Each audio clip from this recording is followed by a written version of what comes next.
Hello everyone, welcome to UPSC fighters channel. तो आज हम जो है पॉलिटी का करंट अफेयर स्टार्ट करने वाले हैं आज से। तो जो भी टॉपिक साल भर चर्चे में रहे उनको हम इन लेक्चर्स में देखेंगे। तो टोटल जो है 3 से 4 लेक्चर में हम जो भी साल भर टॉपिक चर्चे में रहे उनको देखेंगे। तो इस मैगज़ीन के अलावा भी हम बहुत सारे टॉपिक्स देखने वाले हैं, ठीक है। तो इस मैगज़ीन में जो है अप्रैल 2024 से लेकर अक्टूबर 2024 तक के करंट अफेयर्स को कवर किया गया है, लेकिन हम बाकी के टॉपिक भी कवर करेंगे। तो सबसे पहला टॉपिक आज जो हम कवर करेंगे वो है इलेक्शन से रिलेटेड, चुनाव से रिलेटेड। ये बहुत बड़ा टॉपिक है, ठीक है। तो और इस साल जो है इम्पॉर्टेंट भी है पीटी के लिए, और क्वेश्चन भी पूछा जाता है इस टॉपिक से। तो हम क्या करने वाले हैं, तो जो भी करंट के टॉपिक रहे इसको हम स्टैटिक से लिंक करेंगे। तो जो भी स्टैटिक है मैं इसको आपको स्टैटिक भी कवर करवा दूंगा इसका, साथ में जो है इससे रिलेटेड जो PYQs आए हैं तो ये भी देख लेंगे हम कि इस टॉपिक से किस टाइप के क्वेश्चन पूछे जाते हैं और किस टाइप से पूछे जाने की संभावना हो सकती है, ये भी देखेंगे हम। तो जिससे जो है आपको जो है पूरा ये टॉपिक आपका अच्छे से कंप्लीट हो जाए। और हमको इसको क्या है, ख़त्म करने के उद्देश्य से हमको इस मैगज़ीन को नहीं पढ़ना है, हमको जो है जो यूपीएससी पीटी की परीक्षा को ध्यान में रखते हुए पढ़ना है, ठीक है। कि जो इसके लिए इम्पोर्टेंट है हमको वो पढ़ना है। फालतू की खबरें हमको इसमें बहुत सारी चीज़ें जो है छोड़ने लायक है। तो मैं बताते जाऊंगा क्या इसके लिए इम्पोर्टेंट है पीटी के लिए और क्या नहीं। तो सबसे पहले तो आपको इलेक्शन से रिलेटेड कुछ बेसिक बातें पता होनी चाहिए, कुछ फैक्चुअल इन्फॉर्मेशन है कि इलेक्शन से संबंधित क्या कोई संविधान में कुछ प्रावधान है क्या। तो जी हाँ, भाग 15 में इलेक्शन से रिलेटेड प्रावधान किया गया है। आर्टिकल 324 से लेके 329 तक जो है भाग 15 में प्रावधान है इलेक्शन से रिलेटेड। ये ध्यान रखिएगा क्योंकि आजकल जो यूपीएससी है वो फैक्चुअल इन्फॉर्मेशन भी पूछ रहा है। तो ये ध्यान रखिएगा, भाग 15 में आर्टिकल 324 से लेकर 329 तक क्या है, इलेक्शन से संबंधित प्रावधान है।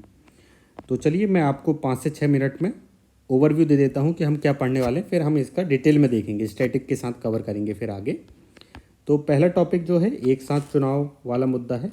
तो हाल ही में क्या किया गया है, बिल पेश किया गया है वन नेशन वन इलेक्शन के लिए, एक राष्ट्र एक चुनाव को लेकर। तो इसमें आपको ज़्यादा बस ये ध्यान रखना है कि अभी क्या कभी पहले एक साथ चुनाव होते थे, तो 1967 तक जो था एक साथ चुनाव होते थे। और अभी जो है बीच में राष्ट्रपति शासन लगा कोई, फिर कभी क्या है कोई विधानसभा जो है अपने समय से पहले ही भंग हो गई। तो इसके कारण क्या है पूरा एक साथ चुनाव जो है फिर हो नहीं सका फिर बाद में। तो फिर वो जो है टाइमलाइन जो है फिर वहाँ से बिगड़ गई। तो फिर अभी जो है एक साथ चुनाव कराए जाने का प्रावधान किया जा रहा है। तो ये देख लेंगे हम। और इसमें आपको ये पता होना चाहिए कि पहले जो है एक कमेटी गठित की गई थी पूर्व राष्ट्रपति की अध्यक्षता में, पूर्व राष्ट्रपति रामनाथ कोविंद जी की अध्यक्षता में एक कमेटी गठित की गई। उसने कुछ सिफारिशें दी थी। तो उसकी सिफारिशें के अनुसार क्या था कि लोकसभा एवं राज्य विधानसभा के जो चुनाव है उनको एक साथ कराए जाए, साथ में जो है जो पंचायत के चुनाव हैं वो 100 दिन के अंदर करा लिए जाए। तो ये वाला टॉपिक देख लेंगे हम, एक साथ चुनाव वाला, ठीक है। तो इसमें जो है ये मेन है, मेंस का टॉपिक है। तो इसमें पीटी के लिए कुछ इंपॉर्टेंट टॉपिक पॉइंट्स हैं, उनको बस ध्यान रखेंगे हम। अगला है राज्य चुनाव आयोग। तो आपको मालूम होगा कि 73वां 74वां संविधान संशोधन 1992 के माध्यम से क्या है राज्य चुनाव का प्रावधान किया गया, ताकि जो है पंचायत एवं नगर पालिका के चुनाव कराने के लिए, ठीक है। अगला टॉपिक है परिसीमन आयोग। तो इसमें हम जो है आर्टिकल 82, 82 और आर्टिकल 329 इसको जो है अच्छे से देखने वाले हैं, इसको जो है विस्तृत तरीके से देखने वाले हैं, क्योंकि इस बार भी इम्पॉर्टेंट है। पिछले बार हालांकि क्वेश्चन आया था, इसमें बहुत नॉर्मल क्वेश्चन था कि अभी तक जो है परिसीमन आयोग का कितने बार गठन हुआ है, तो 4 बार हुआ है। तो ये ध्यान रखना है। अगला जो है ईवीएम और वीवीपैट वाला मुद्दा है। तो अभी जो है सुप्रीम कोर्ट में याचिका पेश की गई थी कि जो ईवीएम जो है और वीवीपैट का जो है 100% क्रॉस सत्यापन होना चाहिए। तो फिर सुप्रीम कोर्ट ने इस याचिका को खारिज किया, ये कह के कि अगर इसका 100% क्रॉस सत्यापन किया जाए तो इससे बढ़िया बैलेट पेपर से फिर चुनाव होना चाहिए, ठीक है। तो ये वाला मुद्दा भी देखेंगे कि ईवीएम क्या है, वीवीपैट क्या है, वोट कैसे दिए जाते हैं, इसमें कौन कौन सी इन्फॉर्मेशन होती है, ठीक है। ये कब से आया, कब से लागू हुआ, तो ये सारे टॉपिक देखेंगे इसमें। अगला है आदर्श आचार संहिता। ये भी इम्पॉर्टेंट है। इसमें बहुत ज़्यादा कन्फ्यूज़न होता है लोगों को कि आदर्श आचार संहिता जो है कब से कब तक लागू होती है। तो सबसे पहले तो आपको इतना ध्यान रखना है कि आदर्श आचार संहिता जो है जिस दिन जो है निर्वाचन आयोग चुनाव की डेट डिक्लेयर करता है उस दिन से आदर्श आचार संहिता लागू होती है। और कब तक लागू होगी, जब तक कि इलेक्शन कमीशन जो है रिजल्ट डिक्लेयर ना कर दे, ठीक है। तो रिजल्ट के दिन तक जो है आदर्श आचार संहिता लागू होती है, ये ध्यान रखिएगा आप। तो इसमें बहुत से लोगों को कन्फ्यूजन होता है कि आदर्श आचार संहिता जो है वो निर्वाचन आयोग जिस दिन डेट डिक्लेयर करता है उस दिन से लेकर जिस दिन तक वोटिंग होती है उस दिन तक नहीं, लेकिन ऐसा नहीं है। जब तक कि रिजल्ट ना आ जाए तब तक आदर्श आचार संहिता लागू होती है, ये ध्यान रखिएगा। अगला है लोकसभा चुनाव वाला मुद्दा। लोकसभा चुनाव जो है इस साल हुए हैं, तो ये भी देख लेंगे कि किस टाइप से चुनाव होते हैं, तो ये ज़्यादा इंपॉर्टेंट है नहीं, नॉर्मली देखेंगे हम। अगला है आर्टिकल 329B, इस बार के लिए बहुत इंपॉर्टेंट हो सकता है आर्टिकल 329B। इसमें ये कहा गया है कि जो भी इलेक्शन से रिलेटेड जो भी डिस्प्यूट होगा वो इलेक्शन पेटिशन के माध्यम से ही किसी कोर्ट में जाएंगे, याद रखिएगा। और संसद विधि के द्वारा ये तय करती है कि कौन से कोर्ट में जाएगा, तो और संसद ने विधि बना के ये तय किया है कि वो हाई कोर्ट में ये डिस्प्यूट सॉल्व किए जाएंगे।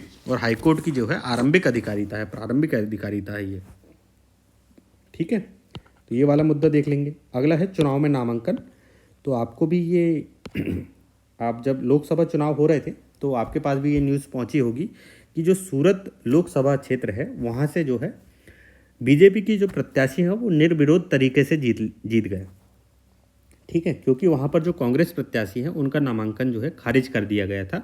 और साथ में जो है इंदौर में भी क्या हुआ है कि वहाँ के भी जो कांग्रेस प्रत्याशी थे उनका भी नामांकन जो है रिटर्निंग ऑफिसर ने खारिज कर दिया था।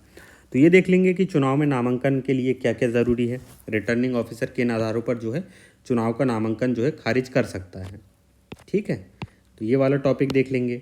अगला टॉपिक है रीपोलिंग से रिलेटेड। तो रीपोलिंग कब कब होती है ये देख लेंगे कि रीपोलिंग का प्रावधान जो है चुनाव आयोग के द्वारा कब कब करवाने का किया जाता है। जैसे कि आपदा के समय या फिर बूथ कैप्चरिंग हो जाए, इस समय जो है रीपोलिंग करवाई जाती है। और आदर्श आचार संहिता इससे ही रिलेटेड एक टॉपिक है साइलेंस पीरियड वाला, ये टॉपिक भी देखेंगे।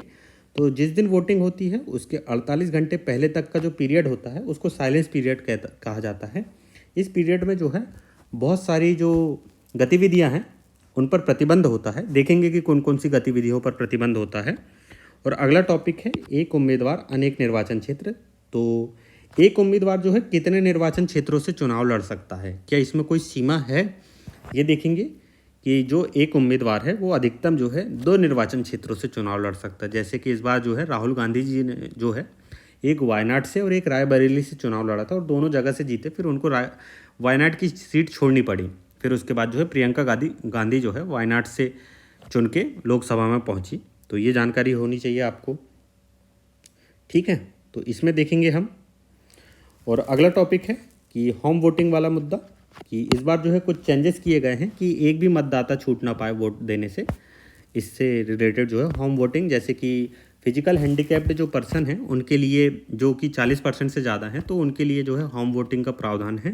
साथ में जो 85 साल से ज़्यादा के व्यक्ति हैं, बुजुर्ग हैं, उनके लिए भी होम वोटिंग का प्रावधान है। और इसी में हम जो है पोस्टल बैलेट वाला मुद्दा भी देखेंगे और साथ में प्रॉक्सी वोटिंग वाला भी, कि किन किन लोगों को जो है पोस्टल बैलेट से वोट करने की सुविधा है, किन को प्रॉक्सी वोटिंग से वोट करने की सुविधा है, ये सब सारे मुद्दे देखेंगे। साथ में फॉर्म 17C, ये इस बार के लिए भी इम्पॉर्टेंट हो सकता है, ये भी इम्पॉर्टेंट है क्योंकि फॉर्म 17C इस बार बहुत चर्चे में था, क्योंकि इसमें जो है प्रिसाइडिंग ऑफिसर जो पीठासीन अधिकारी होते हैं, जहाँ पर वोट होता है वहाँ पर प्रिसाइडिंग ऑफिसर होते हैं, पीठासीन अधिकारी होते हैं, तो वो एक फॉर्म को फिल करते हैं। उसमें ये सारी जानकारी होती है कि कब ईवीएम स्टार्ट हुई, कब ईवीएम बंद हुआ और कितने मतदाता थे उस निर्वाचन क्षेत्र में, कितने मतदाताओं ने मतदान किया, कितने मतदाता ने मतदान नहीं किया, इसकी सारी जानकारी जो है वो फॉर्म 17C में रहती है। और आप इसमें एक वीडियो देख सकते हैं, यूट्यूब में सर्च कीजिएगा Kapil Sibal on form 17C। उन्होंने बहुत अच्छे इसमें फॉर्म 17C में बोला था, उन्होंने इसका मुद्दा भी उठाया था फॉर्म 17C का, तो आप इसको देखिएगा जाके। और अगला है ब्रेल साइनेज। तो ब्रेल साइनेज में क्या है कि जो अभी पांडिचेरी है, तो पांडिचेरी में दृष्टिबाधित वोटर्स के लिए कुछ किया गया है, तो ये देख लेंगे। और ये बहुत टॉपिक ये साल भर चर्चे में रहता है कि राजनीति का अपराधीकरण, इस पे PYQs भी आ चुके हैं कि आपको मालूम होगा कि जिस भी व्यक्ति को अगर 2 साल की सज़ा हो जाए तो वो चुनाव नहीं लड़ सकता, उसके लिए अयोग्य हो जाता है अगले 6 वर्षों के लिए, अगर 2 साल या 2 साल से अधिक की सज़ा हो गई हो तो उसको। तो ये वाला देखेंगे मुद्दा, राजनीति का अपराधीकरण वाला। अगला है इलेक्शन के खर्चे से रिलेटेड, कि एक जो कैंडिडेट है वो इलेक्शन में कितना खर्च कर सकता है मैक्सिमम, और क्या पार्टी में भी कोई लिमिट है, तो ये देखेंगे।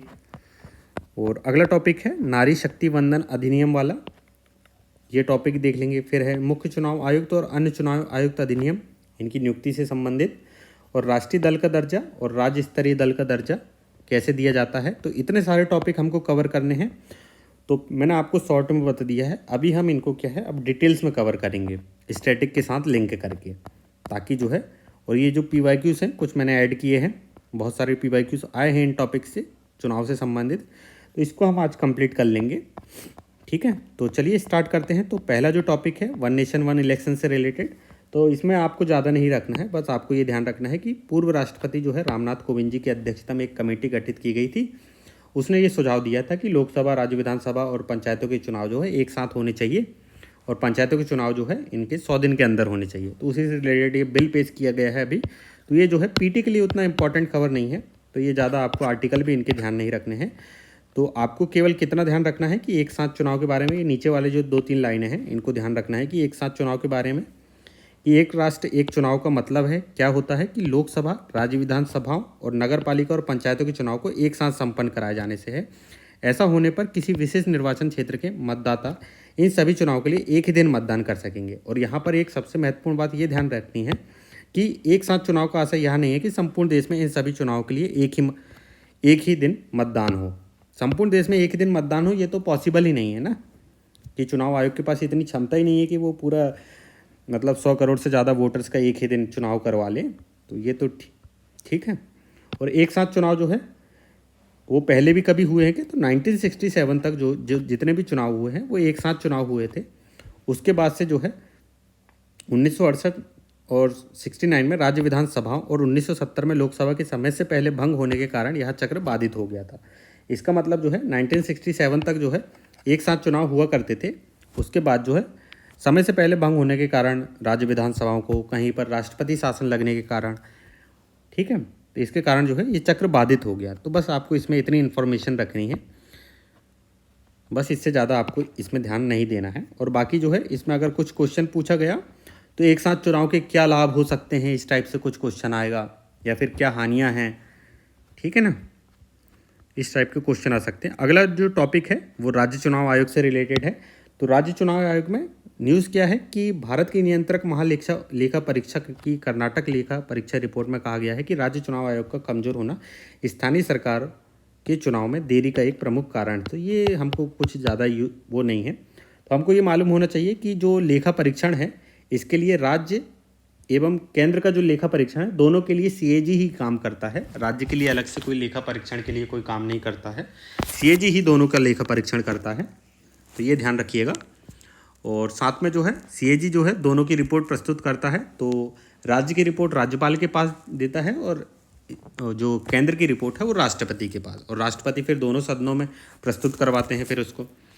तो सीधा हमको इसमें देखना है कि राज्य चुनाव आयोग, तो आपको मालूम होगा, मैं आपको और शॉर्ट में बता देता हूँ कि जो 73rd and 74th constitution amendment किया गया था, कौन कौन सा, 73rd and 74th constitution amendment 1992 में किया गया था।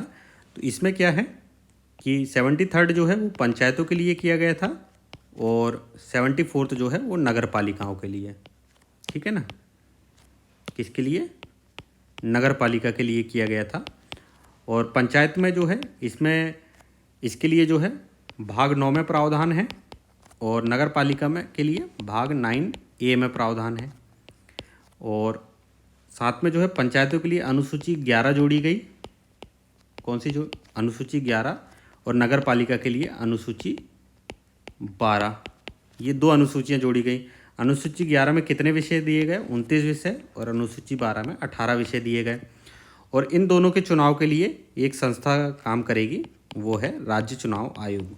याद रखिएगा, इनका चुनाव जो है भारतीय निर्वाचन आयोग नहीं करता, राज्य चुनाव आयोग जो है इनका चुनाव करवाता है। और राज्य चुनाव आयोग में ये ध्यान रखना है कि इनकी नियुक्ति तो जो है राज्य स्तर पर होती है, ठीक है। तो यहाँ पर लिखा होगा राज्यपाल द्वारा जो है इनकी जो नियुक्ति है राज्य चुनाव आयोग के आयुक्तों की, इनकी जो नियुक्ति कौन करता है, नियुक्ति जो है वो राज्यपाल द्वारा की जाती है। लेकिन इनको जो हटाने का अधिकार है वो हटाने का अधिकार जो है राष्ट्रपति के पास है, ठीक है। तो चलिए फिर क्या लिखा है ये देख लेते हैं। तो आपको इतना ध्यान रखना चाहिए राज्य चुनाव आयोग से रिलेटेड कि 73rd and 74th constitution amendment में पंचायत एवं नगर पालिका का प्रावधान किया गया। पंचायत का 73rd में और 74th में नगर पालिका का। पंचायत के लिए भाग 9 जोड़ा गया और नगर पालिका के लिए भाग 9A जोड़ा गया। ठीक है, और पंचायत में के लिए ही अनुसूची 11 जोड़ी गई और नगर पालिका के लिए अनुसूची 12। पंचायत के लिए जो है 29 विषय डिसाइड किए गए और नगर पालिका के लिए 18 विषय, ये ध्यान रखना है। और इन दोनों के चुनाव के लिए राज्य चुनाव आयोग का प्रावधान किया गया है, जिनकी नियुक्ति जो है राज्यपाल करते हैं, जबकि हटाने का अधिकार जो है राष्ट्रपति के पास है। ठीक है ना। तो चलिए फिर देख लेते हैं कि राज्य चुनाव आयुक्तों के बारे में। यहाँ स्वायत्त संवैधानिक प्राधिकरण है, याद रखिएगा। और स्थानीय स्वशासन के निकाय जैसे पंचायती राज संस्थाएं हो गई, शहरी स्थानीय निकाय हो गए आदि के चुनाव के लिए उत्तरदायी है, जैसे कि हमने ऊपर देख लिया है अभी। 73rd और 74th संविधान संशोधन अधिनियम 1992 में राज्य चुनाव आयोग के गठन का प्रावधान किया गया है, ये भी देख लिए। इसकी सिफारिश जो है गाडगिल समिति ने भी की थी, याद रखिएगा। और इसके लिए कहाँ कहाँ प्रावधान है, तो 73वें संविधान संशोधन में आर्टिकल 243 के भाग 9 में है, और भाग 9A में जो है 243ZA, ये नगर पालिका में, दोनों में प्रावधान किया गया है। ठीक है, ये ध्यान रखिएगा। 73rd एंड 74th दोनों में, 73rd में जो है आर्टिकल 243 के जोड़ा गया और 74th में जो है आर्टिकल 243ZA के माध्यम से जो है राज्य चुनाव आयोग के गठन की बात की गई थी।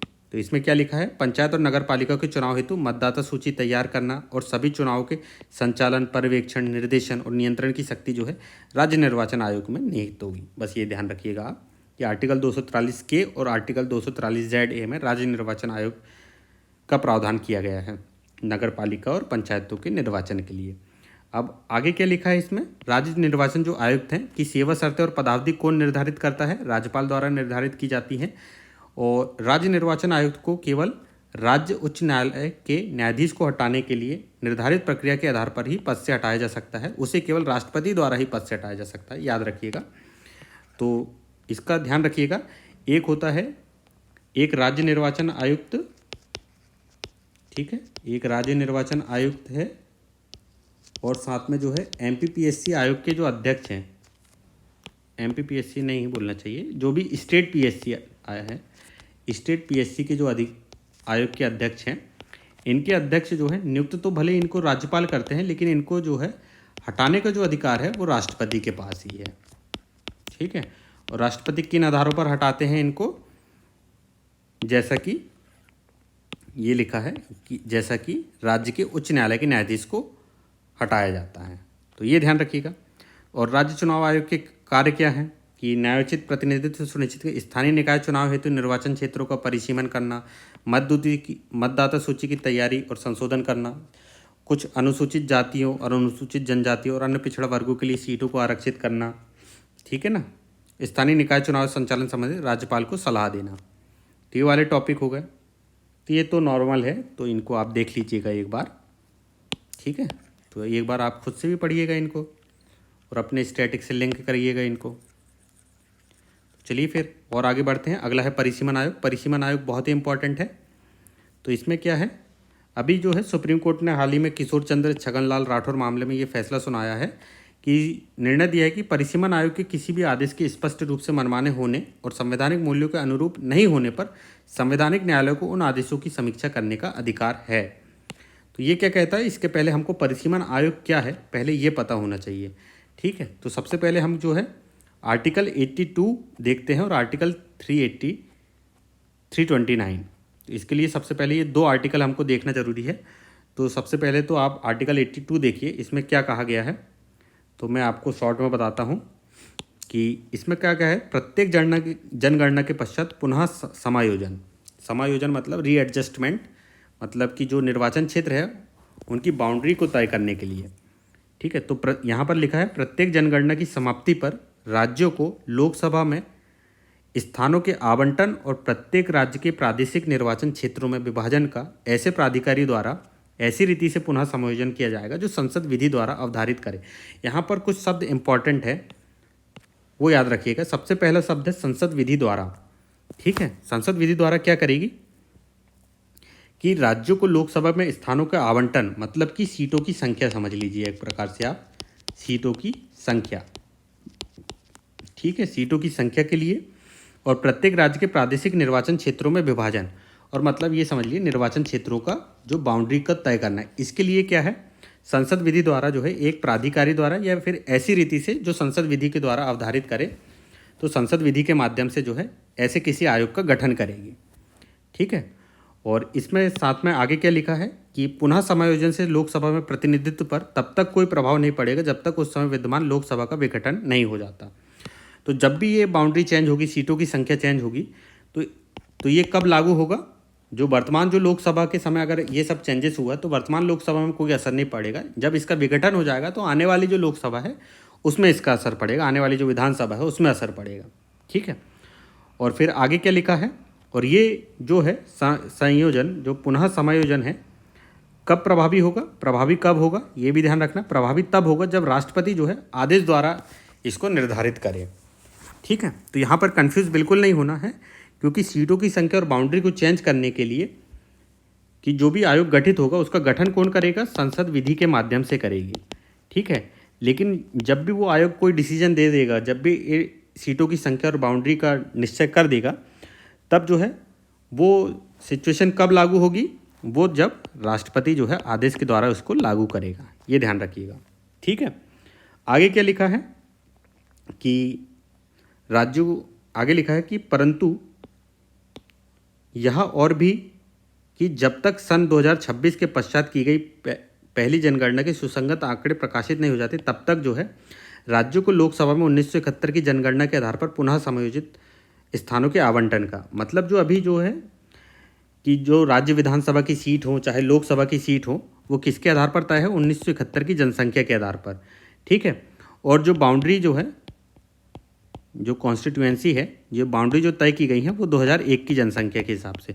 तो चलिए इसको हम समझ लेते हैं डिटेल में। तो आपको आर्टिकल 82 समझ आ गया होगा। तो ये जो प्रोविज़न है इसको हम डिटेल में समझेंगे अभी। तो उसके पहले आप आर्टिकल 329 को समझ लीजिए, ये भी इससे रिलेटेड है। तो 329A का जो है ये प्रावधान क्या कह रहा है कि 329 में ये प्रावधान है कि जो भी मतलब जो निर्वाचन क्षेत्रों के परिसीमन या ऐसे निर्वाचन क्षेत्रों को स्थानों के आवंटन से संबंधित है, किसी न्यायालय में प्रश्नगत नहीं की जाएगी। मतलब जो है जो परिसीमन आयोग जो है, अगर वो परिसीमन कर देता है तो उसका जो डिसीजन है वो किसी भी न्यायालय में प्रश्नगत नहीं होगा। ठीक है। तो आपको ये ध्यान रखना है। ठीक है। तो परिसीमन से संबंधित जो भी प्रावधान होगा तो उसको जो है किसी भी न्यायालय में आप जो है वो नहीं कर सकते। क्या नहीं कर सकते, प्रश्न नहीं उठा सकते। तो इसी को लेके जो है, तो अब इस न्यूज़ को पढ़िए क्या लिखा है कि परिसीमन आयोग जो भी डिसीजन लेगा उसको जो है न्यायालय में चुनौती नहीं दी जा सकती, आर्टिकल 329 कहता है। लेकिन अभी सुप्रीम कोर्ट ने फैसला क्या सुनाया है, किशोर चंद्र छगनलाल राठौर मामले में निर्णय दिया है कि परिसीमन आयोग के किसी भी आदेश की स्पष्ट रूप से मनमाने होने और संवैधानिक मूल्यों के अनुरूप नहीं होने पर, याद रखिएगा, मतलब कोई भी आदेश को जो है सुप्रीम कोर्ट में चैलेंज नहीं किया जा सकता, लेकिन एक आधार पर चैलेंज किया जा सकता है कि अगर वो सुप्रीम कोर्ट को लगता है, अगर किसी को लगता है कि जो परिसीमन आयोग का जो आदेश है वो मनमाने तरीके से किया गया है या फिर संवैधानिक मूल्यों के अनुरूप नहीं हुए, तब जो है संवैधानिक न्यायालय को उन आदेशों की समीक्षा करने का अधिकार होगा। जबकि आर्टिकल 329 बोल रहा था कि अधिकार नहीं होगा। लेकिन सुप्रीम कोर्ट ने अभी जो है किशोर चंद्र छगनलाल राठौर मामले में बोल दिया है कि अगर जो है आदेश जो है मनमाना हुआ या फिर संवैधानिक मूल्यों के अनुरूप नहीं हुआ तो उसके संवैधानिकता की जांच की जा सकती है। तो याद रखिएगा कि बहुत बड़ा ये मतलब बहुत न्यूज़ है, अच्छी न्यूज़ है। तो वो जो 1971 और 2001 वाला प्रावधान था, सबसे पहले हम वो समझ लेते हैं।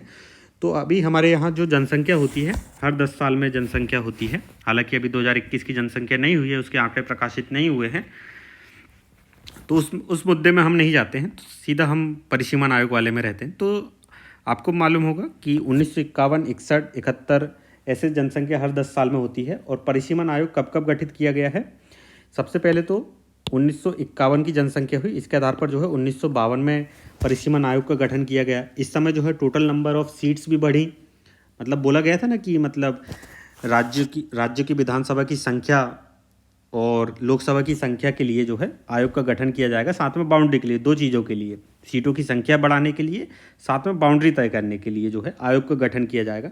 तो 1952 में जो है दोनों चीज़ें हुई, टोटल नंबर ऑफ सीट्स भी बढ़ी, साथ में जो है बाउंड्रीज भी चेंज हुई। 1961 की जनसंख्या के आधार पर 1963 में फिर गठन हुआ, तो इसके आधार पर फिर चेंजेस हुए। 1971 की जनसंख्या हुई, फिर उसके बाद फिर चेंजेस हुए। लेकिन यहाँ पर जो है 1971 में जो है कोई डेमोग्राफिक चेंज हुआ। क्या हुआ डेमोग्राफिक चेंजेस में कि जो TFR चेंज हुए थे, मतलब कि नॉर्थ और साउथ के जो स्टेट हैं, TFR मतलब टोटल फर्टिलिटी रेट, मतलब कि जो ऊपर नॉर्थ के स्टेट है वहाँ पर जनसंख्या ज़्यादा हुई थी और साउथ में जो है उन्होंने जो है परिवार नियोजन अपनाया था, इसलिए जो है टोटल फर्टिलिटी रेट जो है साउथ की कम रही और नॉर्थ की ज़्यादा हुई। इससे जो है पॉपुलेशन जो है नॉर्थ के स्टेट की वो ज़्यादा हो गई और साउथ के स्टेट की कम हुई। तो फिर साउथ के स्टेट ने जो है यहाँ पर जो है कुछ उन्होंने विरोध किया कि अगर आपका पॉपुलेशन के हिसाब से अगर आप सीटों का बंटवारा करेंगे तो वो स्वाभाविक सी बात है, जो स्टेट जो है परिवार नियोजन के कार्यक्रम अपना रहे हैं तो वो इन स्टेटों को तो सीटों की संख्या कम मिलेगी। तो इसके आधार पर क्या है, फिर 42वां संविधान संशोधन आया 1976।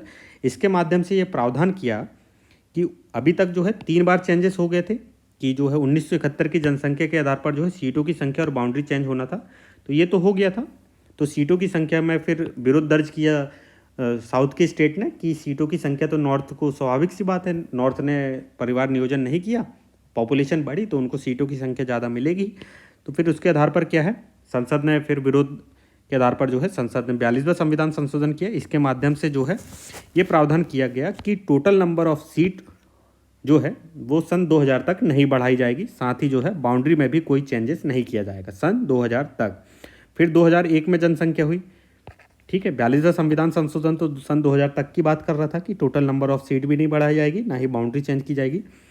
फिर 2001 में क्या हुआ कि 2001 में फिर से जनगणना हुई और 2002 में फिर से परिसीमन आयोग का गठन किया गया। इसका मतलब टोटल कितने बार टोटल जो है 4 बार गठन हो चुका था, 52, 63, फिर इधर 73 में, फिर 2002 में पुनः हुआ। फिर 2002 के बाद से अभी तक परिसीमन आयोग का गठन नहीं हुआ है, ठीक है। तो चलिए फिर 2001 के बाद क्या हुआ ये देख लेते हैं कि, तो आपने यहाँ तक कहानी समझ ली कि 4 बार आयोग का गठन हो चुका है। कब कब, 52, 63, 73 और 2002 में 42वें संविधान संशोधन के माध्यम से ये प्रावधान क्यों आया, मैंने ये भी समझा दिया है। तो चलिए फिर आगे देखते हैं। तो 1976 के बाद से क्या हुआ कि 42वें संविधान संशोधन में ये बोला गया था टोटल नंबर ऑफ सीट नहीं बढ़ाई जाएगी, ना ही बाउंड्री चेंजेस की जाएगी 2001 तक। तो 2001 की जब जनसंख्या हुई तो फिर इसमें यह कहा गया कि टोटल नंबर ऑफ सीट जो है वो फिर से साउथ के स्टेट ने जो है फिर से विरोध दर्ज किया, तो टोटल नंबर ऑफ सीट जो है अब वो नहीं बढ़ाई जाएगी, वो 1971 की जनसंख्या ही उसका आधार रहेगा कि 1971 की जनसंख्या के हिसाब से ही लोकसभा में सीटें और राज्य की विधानसभा सीटें जो हैं वो रहेंगी। इसका मतलब टोटल नंबर ऑफ सीट के लिए जनसंख्या का आधार क्या रहेगा, 1971 की जनसंख्या, ठीक है। फिर 2001 में जो है ये प्रावधान कर दिया गया 84वां संविधान संशोधन के माध्यम से कि टोटल नंबर ऑफ सीट जो है 2026 तक नहीं बढ़ाई जाएगी, ये ध्यान रखिएगा, 2026 तक जो है नहीं बढ़ाई जाएगी। और 2003 में जो है एक और संशोधन किया गया बाउंड्री को रीड्रॉ करने के लिए, कि बाउंड्री को रीड्रॉ करने के लिए क्या किया गया कि 2001 के सेंसस के हिसाब से बाउंड्री को रीड्रॉ किया गया, ठीक है। टोटल नंबर ऑफ सीट नहीं बढ़ी लेकिन जो है बाउंड्री को रीड्रॉ किया गया। तो हमने देखा था कि आर्टिकल 82 में लिखा है कि टोटल नंबर ऑफ सीट्स किसकी जनसंख्या के हिसाब से, 1971 की जनसंख्या के हिसाब से, जबकि जो बाउंड्री है वो 2001 की जनसंख्या के हिसाब से, ठीक है। और साथ में जो है 87वां कॉन्स्टिट्यूशन अमेंडमेंट भी किया गया SC ST के लिए। तो इनकी जो है टोटल नंबर ऑफ सीट में जो है SC ST के आरक्षण जो है वो 2001 की जनसंख्या का आधार दिया गया। तो इसका मतलब मैं आपको समझा देता हूँ कि 1971 की जनसंख्या में जैसे टोटल नंबर ऑफ सीट्स का जो प्रावधान था 543 था, और 2001 की जनसंख्या के हिसाब से भी जो है जब जनसंख्या हुई उसके बाद परिसीमन आयोग ने बोला कि टोटल नंबर ऑफ सीट का जो आधार रहेगा वो 1971 की जनसंख्या ही रहेगा, ठीक है। टोटल नंबर ऑफ सीट तो 1971 में भी 543 थी और 2001 में भी 543 और आज भी 543 ही हैं, ठीक है। लेकिन जो है SC ST का रिजर्वेशन जो है 1971 में जैसे उनके लिए प्रावधान था 1971 की जनसंख्या के हिसाब से कि SC का जो रिजर्वेशन के लिए सीट थी 41 और ST के जो है सीटें थी 79, इनको बढ़ा के जो है इनका जो आधार कर दिया गया वो 2001 की जनसंख्या कर दिया गया, ठीक है। मतलब कि SC ST का जो रिजर्वेशन है लोकसभा और राज्य विधानसभाओं में वो उसका जो जनसंख्या का आधार है वो 2001 है, ठीक है। तो SC का जो है इसकी जो बढ़ के हो गई 47 और ST का हो गया बढ़ के 84। तो ये ध्यान रखिएगा टोटल नंबर ऑफ सीट में कोई चेंजेस नहीं था, लेकिन SC ST के रिजर्वेशन में चेंज था कि SC ST का रिजर्वेशन जो है 2001 की जनसंख्या के हिसाब से दिया जाएगा। ठीक है, तो फिर से हम शॉर्ट में कर लेते हैं कि मैं आपको फिर से बता देता हूं कि 1951 में गठित हुआ, टोटल नंबर ऑफ सीट्स भी बढ़ी, बाउंड्रीज भी बढ़ी 1952 में जब गठित हुआ। फिर 1961 की जनसंख्या हुई, 1963 में परिसीमन आयोग का गठन हुआ, फिर से टोटल नंबर ऑफ सीट्स बढ़ी, बाउंड्रीज में भी चेंज हुआ। 1971 की जनसंख्या हुई, 1973 में फिर से परिसीमन आयोग को गठन हुआ, उसमें भी चेंजेस करा। लेकिन साउथ के स्टेट के विरोध प्रदर्शन के बाद 42वें संविधान संशोधन प्रस्तुत किया गया। इसमें कहा गया कि टोटल नंबर ऑफ सीट्स और बाउंड्री जो है सन 2000 तक नहीं बढ़ाई जाएगी। फिर 2001 में फिर से जनसंख्या हुई, फिर से 2002 में गठित हुआ परिसीमन आयोग, उसके बाद फिर चेंजेस हुए। फिर चेंजेस में क्या हुआ कि 1976 में देख लिया हम, 2001 की जैसी जनसंख्या हुई तो इसमें यह बोला गया कि टोटल नंबर ऑफ सीट जो है 1971 की जनसंख्या के हिसाब से ही की जाएगी। और ये बोल दिया गया कि 84वां संविधान संशोधन करके कि टोटल नंबर ऑफ सीट्स जो है 2026 तक नहीं बढ़ाई जाएगी। ठीक है, तो टोटल नंबर ऑफ सीट्स का जो आधार है वो 1971 की जनसंख्या ही रहेगा। और 2003 में एक और प्रावधान किया गया कि जो बाउंड्री को रीड्रॉ है वो 2001 के सेंसस के हिसाब से होना चाहिए। ठीक है, और 87 कॉन्स्टिट्यूशन अमेंडमेंट के हिसाब से ये किया गया कि SC ST के लिए जो सीटों का जो आरक्षण है उसका जो आधार है वो 2001 की जनगणना है। तो ये सब प्रावधान है, ये सब ध्यान रखिएगा आप। तो चलिए, तो परिसीमन आयोग के बारे में हमने देख लिया कि कब कब गठन हुआ, कैसे क्या हुआ सिस्टम। और मैंने आपको बता दिया कि किशोर चंद छगनलाल राठौर मामले में जो है ये बोला गया है कि अब परिसीमन आयोग को के जो डिसीजन है उनको भी चैलेंज किया जा सकता है कोर्ट में। लेकिन कब चैलेंज किया जा सकता है, जब ये हो कि परिसीमन आयोग ने जो डिसीजन दिया है वो मनमाने तरीके से है और साथ में संवैधानिक मूल्यों के अनुरूप नहीं है इसके आधार पर।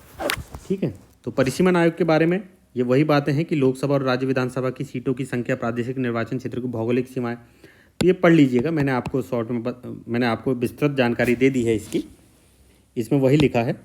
तो यह क्या लिखा है, आर्टिकल 82 के अनुसार परिसीमन का कार्य जो है ऐसे प्राधिकारी द्वारा या ऐसी रीति से किया जो से संसद कानून के द्वारा, यहाँ पर क्या इंपॉर्टेंट है, संसद कानून के द्वारा डिसाइड करता है, ना कि राष्ट्रपति।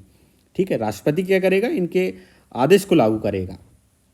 और अभी तक क्या है, 1952, 63, 73, 2002 टोटल 4 बार जो है परिसीमन आयोग का गठन किया गया है। और ये ध्यान रखिएगा, ये एक सांविधिक निकाय है, सांविधिक निकाय है, ये याद रखिए। सांविधिक निकाय क्यों है, क्योंकि इसका जो गठन है संसद विधि के माध्यम से करती है।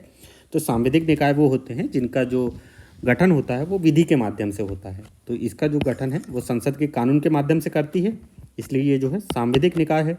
परिसीमन आयोग के जो निर्णय हैं अंतिम माने जाते हैं और उन्हें किसी भी न्यायालय में चुनौती नहीं दी जा सकती, तो ये भी ध्यान रखिएगा। लेकिन अभी क्या है, सुप्रीम कोर्ट ने इसी के ऊपर फैसला सुनाया है कि चैलेंजेस हो सकते हैं। लेकिन अगर क्वेश्चन पूछा जाए आपसे, अगर क्वेश्चन में स्टेटमेंट आया, यही स्टेटमेंट आया कि परिसीमन आयोग के निर्णय जो है अंतिम माने जाते हैं और उन्हें किसी भी न्यायालय में चुनौती नहीं दी जा सकती, तो अभी स्टेटमेंट इसको सही समझा जाएगा। ठीक है, तो आप ये मत समझिए कि सुप्रीम कोर्ट ने डिसीजन दे दिया कि अंतिम नहीं समझा जाएगा, तो ऐसा नहीं है, अंतिम ही है वो, बस क्या है, मनमाने और संवैधानिक मूल्यों के अनुरूप होना चाहिए। ठीक है, अगला है कि इसके आदेशों की प्रतियां जो है संबंधित लोकसभा और राज्य विधानसभा के समक्ष रखी जाती है, लेकिन उनमें किसी भी प्रकार के संशोधन की अनुमति नहीं है। तो ये आप ध्यान रखिएगा कि लोकसभा और राज्य विधानसभा में जो भी मतलब परिसीमन आयोग ने जो भी डिसीजन दिया है उसकी जो कॉपी है वो लोकसभा और राज्य विधानसभा के समक्ष रखी जाती है, लेकिन उसमें संशोधन की अनुमति उनको भी नहीं है। ठीक है, और परिसीमन आयोग की जो संरचना है इसमें सेवारत, सेवानिवृत्त न्यायाधीश होते हैं, मुख्य निर्वाचन आयुक्त होता है या फिर कोई भी अन्य चुनाव आयुक्त होता है या फिर संबंधित राज्य का निर्वाचन आयोग। ठीक है, तो ये क्वेश्चन है, मतलब ये टॉपिक हमारा कंप्लीट हुआ परिसीमन आयोग से रिलेटेड। तो इसमें क्या ध्यान रखना है, तो मैंने आपको बता दिया कि इसका जो निर्णय होता है वो अंतिम होता है और जो है लोकसभा एवं राज्य विधानसभा में इसकी कॉपी तो रखी जाती है, लेकिन इसमें संशोधन की अनुमति नहीं है। अगला टॉपिक है इलेक्ट्रॉनिक वोटिंग मशीन और वेरीफिएबल पेपर ऑडिट ट्रेल से। तो मैं आपको इसमें काम की चीज़ें बताता हूँ कि तो सबसे पहले EVM कहाँ पर स्टार्ट हुआ, तो ये ध्यान रखना है 1982 में केरल विधानसभा उपचुनाव में, और 1982 में हुआ था इसका विकास। फिर 1989 में EVM के उपयोग की अनुमति देने के लिए लोक प्रतिनिधित्व अधिनियम 1951 में संशोधन किया गया था 1989 में। ठीक है, लोक प्रतिनिधित्व अधिनियम जो है चुनाव से संबंधित है यह। और 2004 में आम चुनाव में पहली बार EVM का उपयोग किया गया था और तब से सभी चुनाव का इसका इस्तेमाल किया जाने लगा है। 2004 से EVM लागू है। और 2013 में जो है सुप्रीम कोर्ट ने ये डिसीजन सुनाया था सुब्रमण्यम स्वामी बनाम भारत निर्वाचन आयोग बाद में, कि जो EVM है उसमें VVPAT इस्तेमाल को अनिवार्य कर दिया था सुप्रीम कोर्ट ने। तो ये भी देखेंगे हम। ये ध्यान नहीं रखना है आपको, बस आपको नॉर्मल ये जानकारी होनी चाहिए। और 2019 में हाल ही फैसला सुनाया था कि जो विधानसभा या असेंबली सेगमेंट में जो है 5 ईवीएम का वीवीपैट से जो है अनिवार्य रूप से सत्यापन किया जाएगा, रैंडमली किया जाएगा ये, ठीक है। और हाल ही में डिसीजन क्या सुनाया है सुप्रीम कोर्ट ने, हाल ही में ये आया है कि ये याचिका दायर की गई थी कि 100% जो है क्रॉस सत्यापन करने की याचिका दायर की गई थी। तो सबसे पहले तो हम ईवीएम और वीवीपैट देख लेते हैं ये क्या होता है। तो ये जो है चुनाव आयोग की वेबसाइट से ही मैंने उठाया है। तो आप जब भी वोट डालने जाते हैं तो आप सबसे पहले पीठासीन अधिकारी के पास पहुंचते हो, उसको अपना वोटर आईडी कार्ड दिखाते होंगे। तो सबसे पहले वो है वहाँ से अपनी एक बटन दबाता है, ठीक है। ये ईवीएम सबसे पहले तो आप ये ध्यान रखिएगा, किसी किसी को तो ये भी मालूम नहीं होगा कि ईवीएम और वीवीपैट क्या है, ठीक है। तो आप जब वोट देने जाएंगे तो जब आप वोट डालते हैं तो एक मशीन होती है जिसमें आप वोट डालते हैं, ये ईवीएम है। और जिसमें आपको कुछ यहाँ पर टिकट दिखती है एक, तो ये वीवीपैट मशीन है, ठीक है।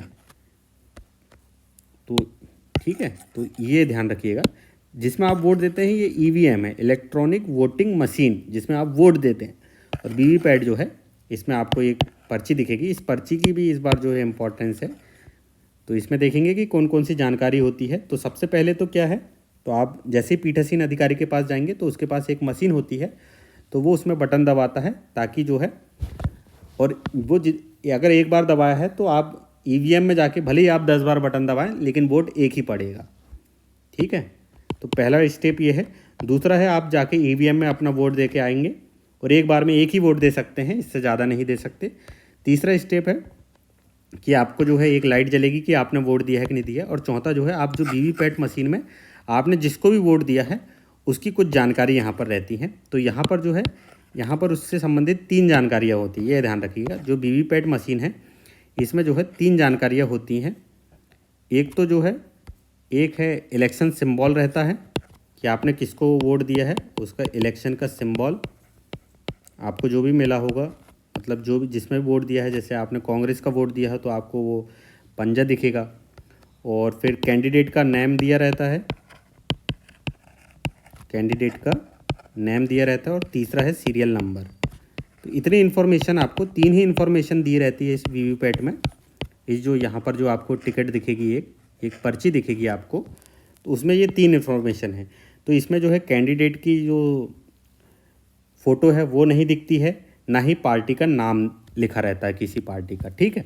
ये 3 ही इन्फॉर्मेशन रहती है। अगर आपने वोट दिया होगा तो आप ध्यान से, अगर आपने वोट दिया होगा तो ये अगर आपने ध्यान दिया होगा तो ये 3 ही इन्फॉर्मेशन होती है। तो यूपीएससी इसमें भी पूछ सकता है कि जो वीवीपैट मशीन है उसमें कितनी इन्फॉर्मेशन होती है। तो उसमें ये ऑप्शन भी आ सकता है कि कैंडिडेट की फ़ोटो या फिर कैंडिडेट का जो है ऐसे कुछ आ सकता है, कैंडिडेट का फ़ोटो या फिर पार्टी का नाम, ये सब नहीं आता। ये 3 ही याद रखिएगा, इलेक्शन का सिंबल होगा, कैंडिडेट का नेम होगा और सीरियल नंबर होगा। ये 3 ही इन्फॉर्मेशन होती है। और ये जो पर्ची है आपको कितने सेकंड तक दिखेगी, ये 7 सेकंड तक ही विजिबल है, इसके बाद नहीं, ठीक है ना। तो याद रखिएगा ये। और थोड़ा सा और कुछ टॉपिक ध्यान रखिएगा कि जो ईवीएम है, ईवीएम की कैपेसिटी होती है, एक ईवीएम की कैपेसिटी होती है 2000 वोट की। लेकिन जो है निर्वाचन आयोग का ने ये नियम बना के रखा है कि एक ईवीएम में जो है मैक्सिमम जो है 1500 वोट ही दिए जाएंगे। तो मैक्सिमम जो है 2000 वोट दिया जा सकता है, लेकिन कुछ गड़बड़ियों के कारण इसलिए 1500 जो है 1500 ही वोट दिए जा सकते हैं इसमें, ठीक है। तो पहले जो था केवल ईवीएम से वोट होता था, केवल ईवीएम। तो इस मशीन में जो है जितने भी वोट हैं वो काउंट कर लिए जाते थे, ईवीएम में हो जाता था। फिर सुप्रीम कोर्ट ने बोला कि वीवीपैट मशीन लाइए ताकि जो है वेरीफाई करने के लिए। तो ये किया गया कि मतलब आप जिसको वोट दे रहे हैं वो दिखना तो चाहिए कि आपने किसको वोट दिया, ठीक है। तो इसमें जो है इसलिए ये वेरिफिकेशन करने के लिए यहाँ पर ये पर्ची है। और ये जो पर्ची है फिर ये नीचे डिब्बे में चली जाती है, नीचे जो है स्टोरेज है वहाँ पर चली जाती है। तो इसमें क्या होता है कि सुप्रीम कोर्ट ने आदेश दिया था पहले 2019 में कि जो ईवीएम में जो वोट है और जो वीवीपैट है इनको मैच करना चाहिए। तो मैच जो है रैंडमली तरीके से पूरा जो निर्वाचन क्षेत्र है, बहुत सारे जगह निर्वाचन होता है, तो किसी एक विधानमंडल क्षेत्र में तो 5 जो है ईवीएम को वीवीपैट के साथ मिला के देखना चाहिए कि वोट मैच कर रहे हैं या नहीं कर रहे हैं, ठीक है ना। तो ये ध्यान रखिएगा। तो देखिए 2019 में यही डिसीजन सुनाया था कि सुप्रीम कोर्ट ने निर्णय दिया था कि प्रत्येक विधानसभा या असेंबली सेगमेंट में 5 ईवीएम या वीवीपैट से अनिवार्य रूप से सत्यापन किया जाएगा। ठीक है, तो यही। और अभी ये जो है हाल ही में क्या फैसला सुनाया है कि हाल ही में मांग की गई थी कि ईवीएम में जो है 100% जगह क्या होना चाहिए, इसका क्रॉस सत्यापन होना चाहिए ईवीएम का वीवीपैट के साथ। इसका मतलब ये है कि ईवीएम में जितने भी वोट हुए ये काउंट करो, फिर उसके बाद जो है वीवीपैट में जो है इसके साथ मिक्स करके देखो, जितने पर्ची है उनको काउंट करके देखो। इसका मतलब पहले क्या होता था, बैलेट पेपर में भी तो यही तो होता था, पर्ची काउंट करते थे। तो सुप्रीम कोर्ट ने यही फैसला सुना है। इससे बढ़िया तो तुम भाई बैलेट पेपर में अपना इलेक्शन करवा लो। ठीक है, तो यही न्यूज़ है कि एसोसिएशन फॉर डेमोक्रेटिक रिफॉर्म्स बनाम भारतीय निर्वाचन आयोग और अन्य वाद 2024 में सुप्रीम कोर्ट ने ईवीएम में डाले गए वोट के साथ वीवीपैट पर्ची के 100% क्रॉस सत्यापन करने वाली याचिका को खारिज कर दिया। क्यों कर दिया?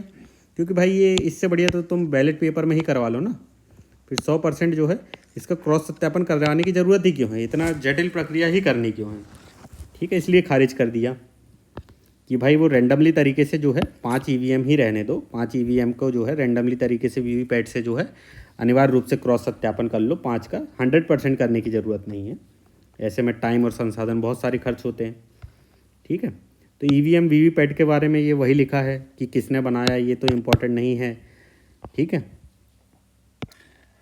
और 2019 के लोकसभा चुनाव में वीवीपैट को पहली बार पूरी तरह से उपयोग में लाया गया था। 2017 में, ये ध्यान रखिएगा यहाँ पर, ये 2 लाइन याद रखिएगा। 2017 में गोवा विधानसभा चुनाव में के दौरान पहली बार ईवीएम के साथ वीवीपैट का प्रयोग किया गया।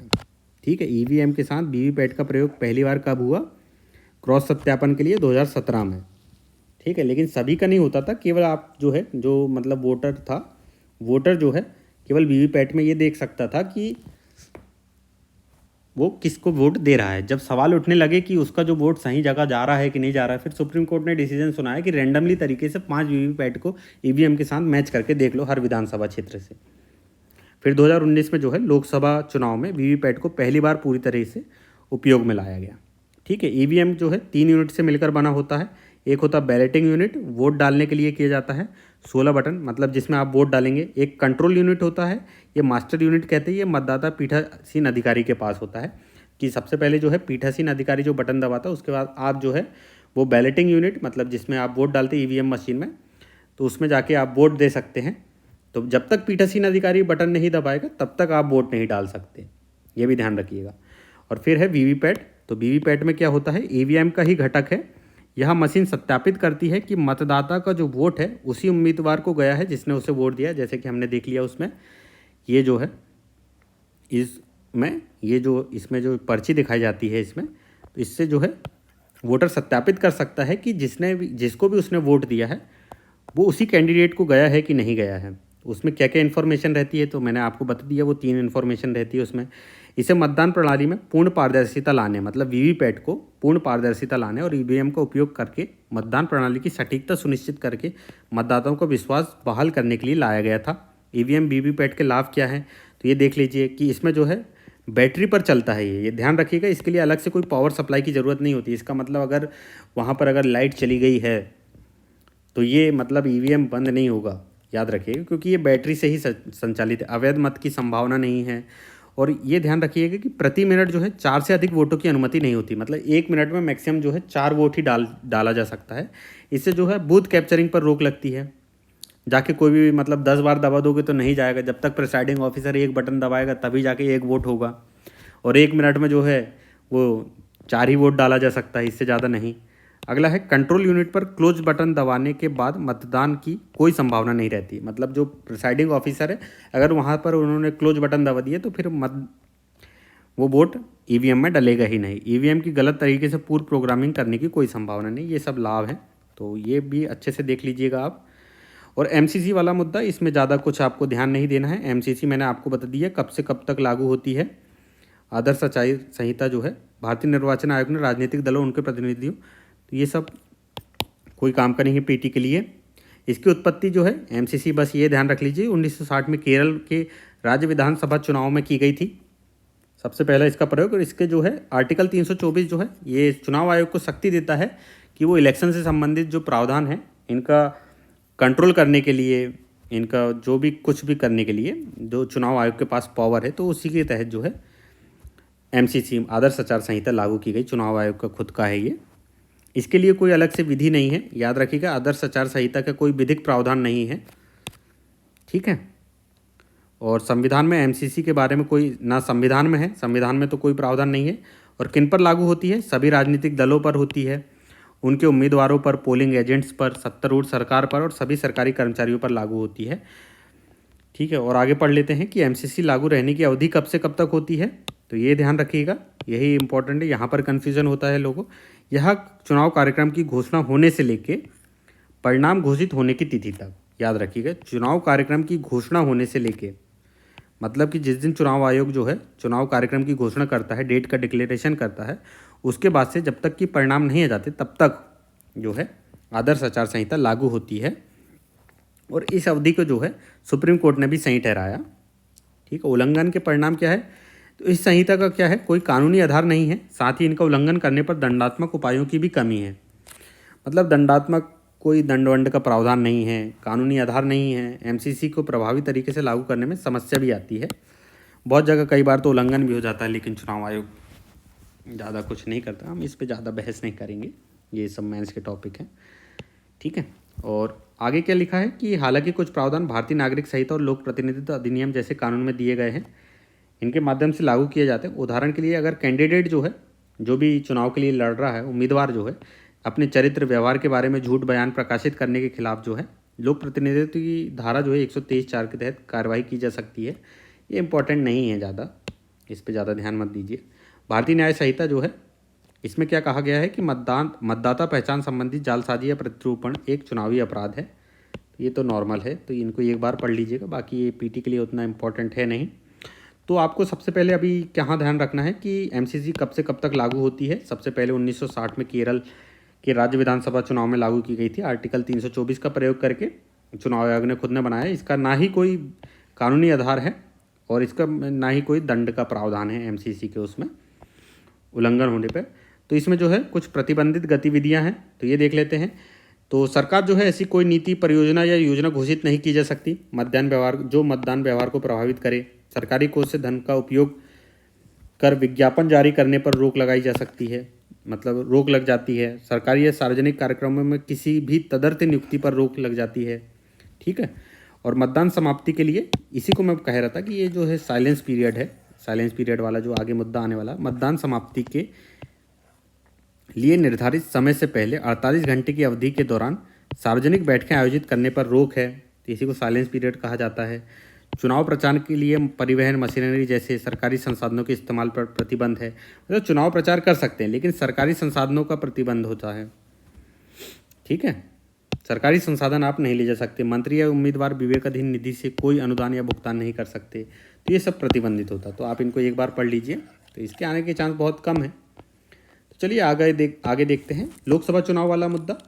मतलब लोकसभा चुनाव जो है 2024 में संपन्न हुए, इसके बारे में क्या है, प्रादेशिक प्रतिनिधित्व, लोकसभा के सदस्यों का चुनाव जो है प्रादेशिक प्रतिनिधित्व प्रणाली के अंतर्गत होता है। इसके तहत जो है लोकसभा का जो प्रत्येक सदस्य एक भौगोलिक क्षेत्र का प्रतिनिधित्व करता है, ठीक है, जिसे निर्वाचन क्षेत्र कहा जाता है। ये तो हमको नॉर्मल जानकारी है ही। और किसी भी एक निर्वाचन क्षेत्र से एक ही प्रतिनिधि चुना जाता है, इसलिए ऐसे निर्वाचन क्षेत्र को एकल सदस्यीय निर्वाचन क्षेत्र के रूप में जाना जाता है। और इस प्रणाली में जिस उम्मीदवार को बहुमत प्राप्त होता है उसे ही निर्वाचित घोषित किया जाता है। यहाँ पर देखिए, इसी को बोला जाता है first past the post system, ठीक है। First past the post system मतलब जिसके ज़्यादा वोट हैं वो कैंडिडेट जीतेगा। मान के चलिए 4 लोग हैं, किसी एक कैंडिडेट को 26 वोट मिला, किसी को 24 वोट मिला और किसी को मान के चलिए इनको 25-25 वोट मिला, ठीक है। तो मान के चलिए वहाँ पर 100 वोटर्स थे, 100 वोटर्स में से 26 इसको मिला, 24 इसको, 25 इसको, 25 इसको। तो 26 वोट वाला जो है वो कैंडिडेट जीता माना जाएगा। ऐसा ज़रूरी नहीं है कि मतलब लोकसभा चुनाव में कि 50% वोट लाना अनिवार्य हो या आधा वोट लाना ज़रूरी हो, तो ऐसा कुछ अनिवार्य नहीं है। तो जो 26 वोट वाला व्यक्ति है वो जीत जाएगा। इसलिए इसकी एक कमी है first past the post system की। यहाँ पर जो है जिसको अधिक बहुमत प्राप्त होता है, जिसको मतलब अधिक संख्या में वोट प्राप्त होता है, वो जीत जाता है। इसलिए वो है ये बहुमत का प्रतिनिधित्व नहीं कर पाता कभी कभी। जैसे ये मान के चलिए ये 76 लोगों का प्रतिनिधित्व नहीं हो रहा है यहाँ पर सही से, तो ये इसकी कमियाँ हैं। तो ये सब जो है मेंस के मुद्दे हैं, तो ये बाद में ही देखेंगे जब मेंस होगा। तो ये इसकी कमी है। और लोकसभा की अवधि, ये ध्यान रखिएगा, यहाँ पर भी कन्फ्यूज़न होता है किसी किसी को कि लोकसभा की अवधि जो है कब से कब तक है। कि आम चुनाव के बाद जो है निर्वाचित सदस्यों की पहली बैठक की तारीख से सामान्य कार्यकाल जो है 5 वर्ष का होता है। ध्यान रखिएगा, निर्वाचित सदस्यों की पहली बैठक थी, फर्स्ट सिटिंग से, ध्यान रखिएगा, जिस दिन रिजल्ट आता उस दिन से नहीं, ठीक है, जिस दिन शपथ लेते उस दिन से नहीं, पहली बैठक की तारीख से सामान्य कार्यकाल 5 वर्ष का होता है।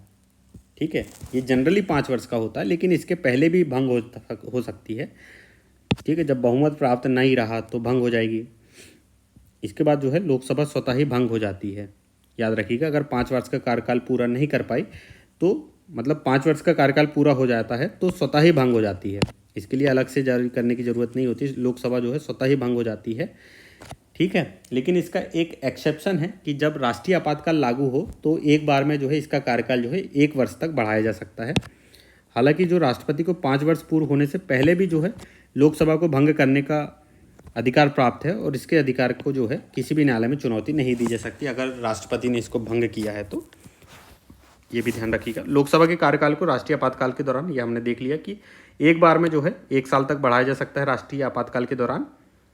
हालांकि आपातकाल खत्म होने के इसे 6 महीने से ज़्यादा नहीं बढ़ाया जा सकता, ये ध्यान रखिएगा। और संवैधानिक प्रावधान जो है चुनाव से संबंधित आर्टिकल 324 से लेके 329 में जो है प्रावधान किए गए हैं निर्वाचन से संबंधित, ये भी देख लेंगे। तो अभी जो है हमने ये प्रावधान देखा था, मतलब 329 आर्टिकल हमने परिसीमन आयोग के साथ देखा था कि आर्टिकल 82 क्या कहता है कि जो बाउंड्रीज हैं और सीटों की संख्या के लिए एक आयोग नियुक्त करेगा, कौन, संसद विधि के माध्यम से, और उन आदेशों को पारित कौन कर देगा, राष्ट्रपति जो है आदेश के माध्यम से पारित करेगा। और उसके चुनाव को आर्टिकल 329 के माध्यम से, आर्टिकल 329 में ये बोला गया था कि अगर परिसीमन से संबंधित कोई भी डिसीजन लिया जाता है, कोई भी आदेश पारित होता है तो उसको जो है न्यायालय में चुनौती नहीं दी जा सकती। ठीक है, 329A में बोला गया था। अब 329B क्या कहता है? 329B बहुत ही इंपॉर्टेंट आर्टिकल है इस बार के लिए। तो हाल ही में क्या हुआ, निर्वाचन आयोग ने एक मामले में सुप्रीम कोर्ट में संविधान के अनुच्छेद 329B का उपयोग किया। आयोग ने मतदान प्रक्रिया में न्यायिक हस्तक्षेप को रोकने के लिए अनुच्छेद का सहारा लिया है। तो ध्यान रखिएगा 329B क्या कहता है, सबसे पहले आप शॉर्ट में पढ़िए क्या कह रही है कि 329B के अनुसार संसद के किसी भी सदन या राज्य विधानमंडल के किसी सदन के लिए होने वाले चुनाव को केवल निर्वाचन याचिका के माध्यम से ही चुनौती दी जा सकती है।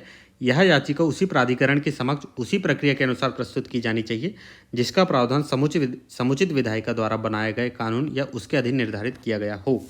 इसका मतलब ध्यान से सुनिए कि संसद के किसी भी सदन, मतलब कि राज्यसभा या लोकसभा, राज्य विधानमंडल के किसी भी सदन, मतलब कि राज्य की जो विधानसभा हो गई या विधान परिषद हो गई, दोनों के लिए, इनके लिए चुनाव को केवल, मतलब अगर इनके संबंध में चुनाव में कोई विवाद होता है, कोई डिस्प्यूट होता है, ठीक है, अगर चुनाव से संबंधित, इनके चुनाव से संबंधित कोई डिस्प्यूट होता है तो न्यायालय में चुनौती दी जा सकती है।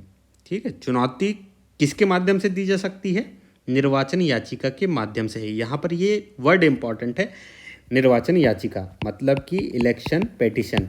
जैसे कि जब आपका जो फंडामेंटल राइट का जो हनन होता है तो उसके लिए रिट अधिकारिता है, रिट याचिका है, पेटिशन दायर करते हैं ना, रिट पेटिशन। वैसे ही अगर इलेक्शन से रिलेटेड डिस्प्यूट है तो इसके लिए जो है इलेक्शन पेटिशन के माध्यम से ही किसी न्यायालय में चुनौती दी जा सकती है। और यह याचिका किस प्राधिकरण के समक्ष दी जा सकती है? यह जो है आर्टिकल 329B बोलता है कि यह जो है उसी प्राधिकरण के समक्ष उस प्रक्रिया के अनुसार प्रस्तुत की जाएगी जिसका प्रावधान समुचित विधायिका द्वारा बनाए गए कानून या उसके अधीन निर्धारित किया गया हो। मतलब कि जो है अगर कोई कानून के माध्यम से संसद ये डिसाइड कर सकती है कि कौन सा प्राधिकरण के समक्ष इलेक्शन पेटिशन जाएगी।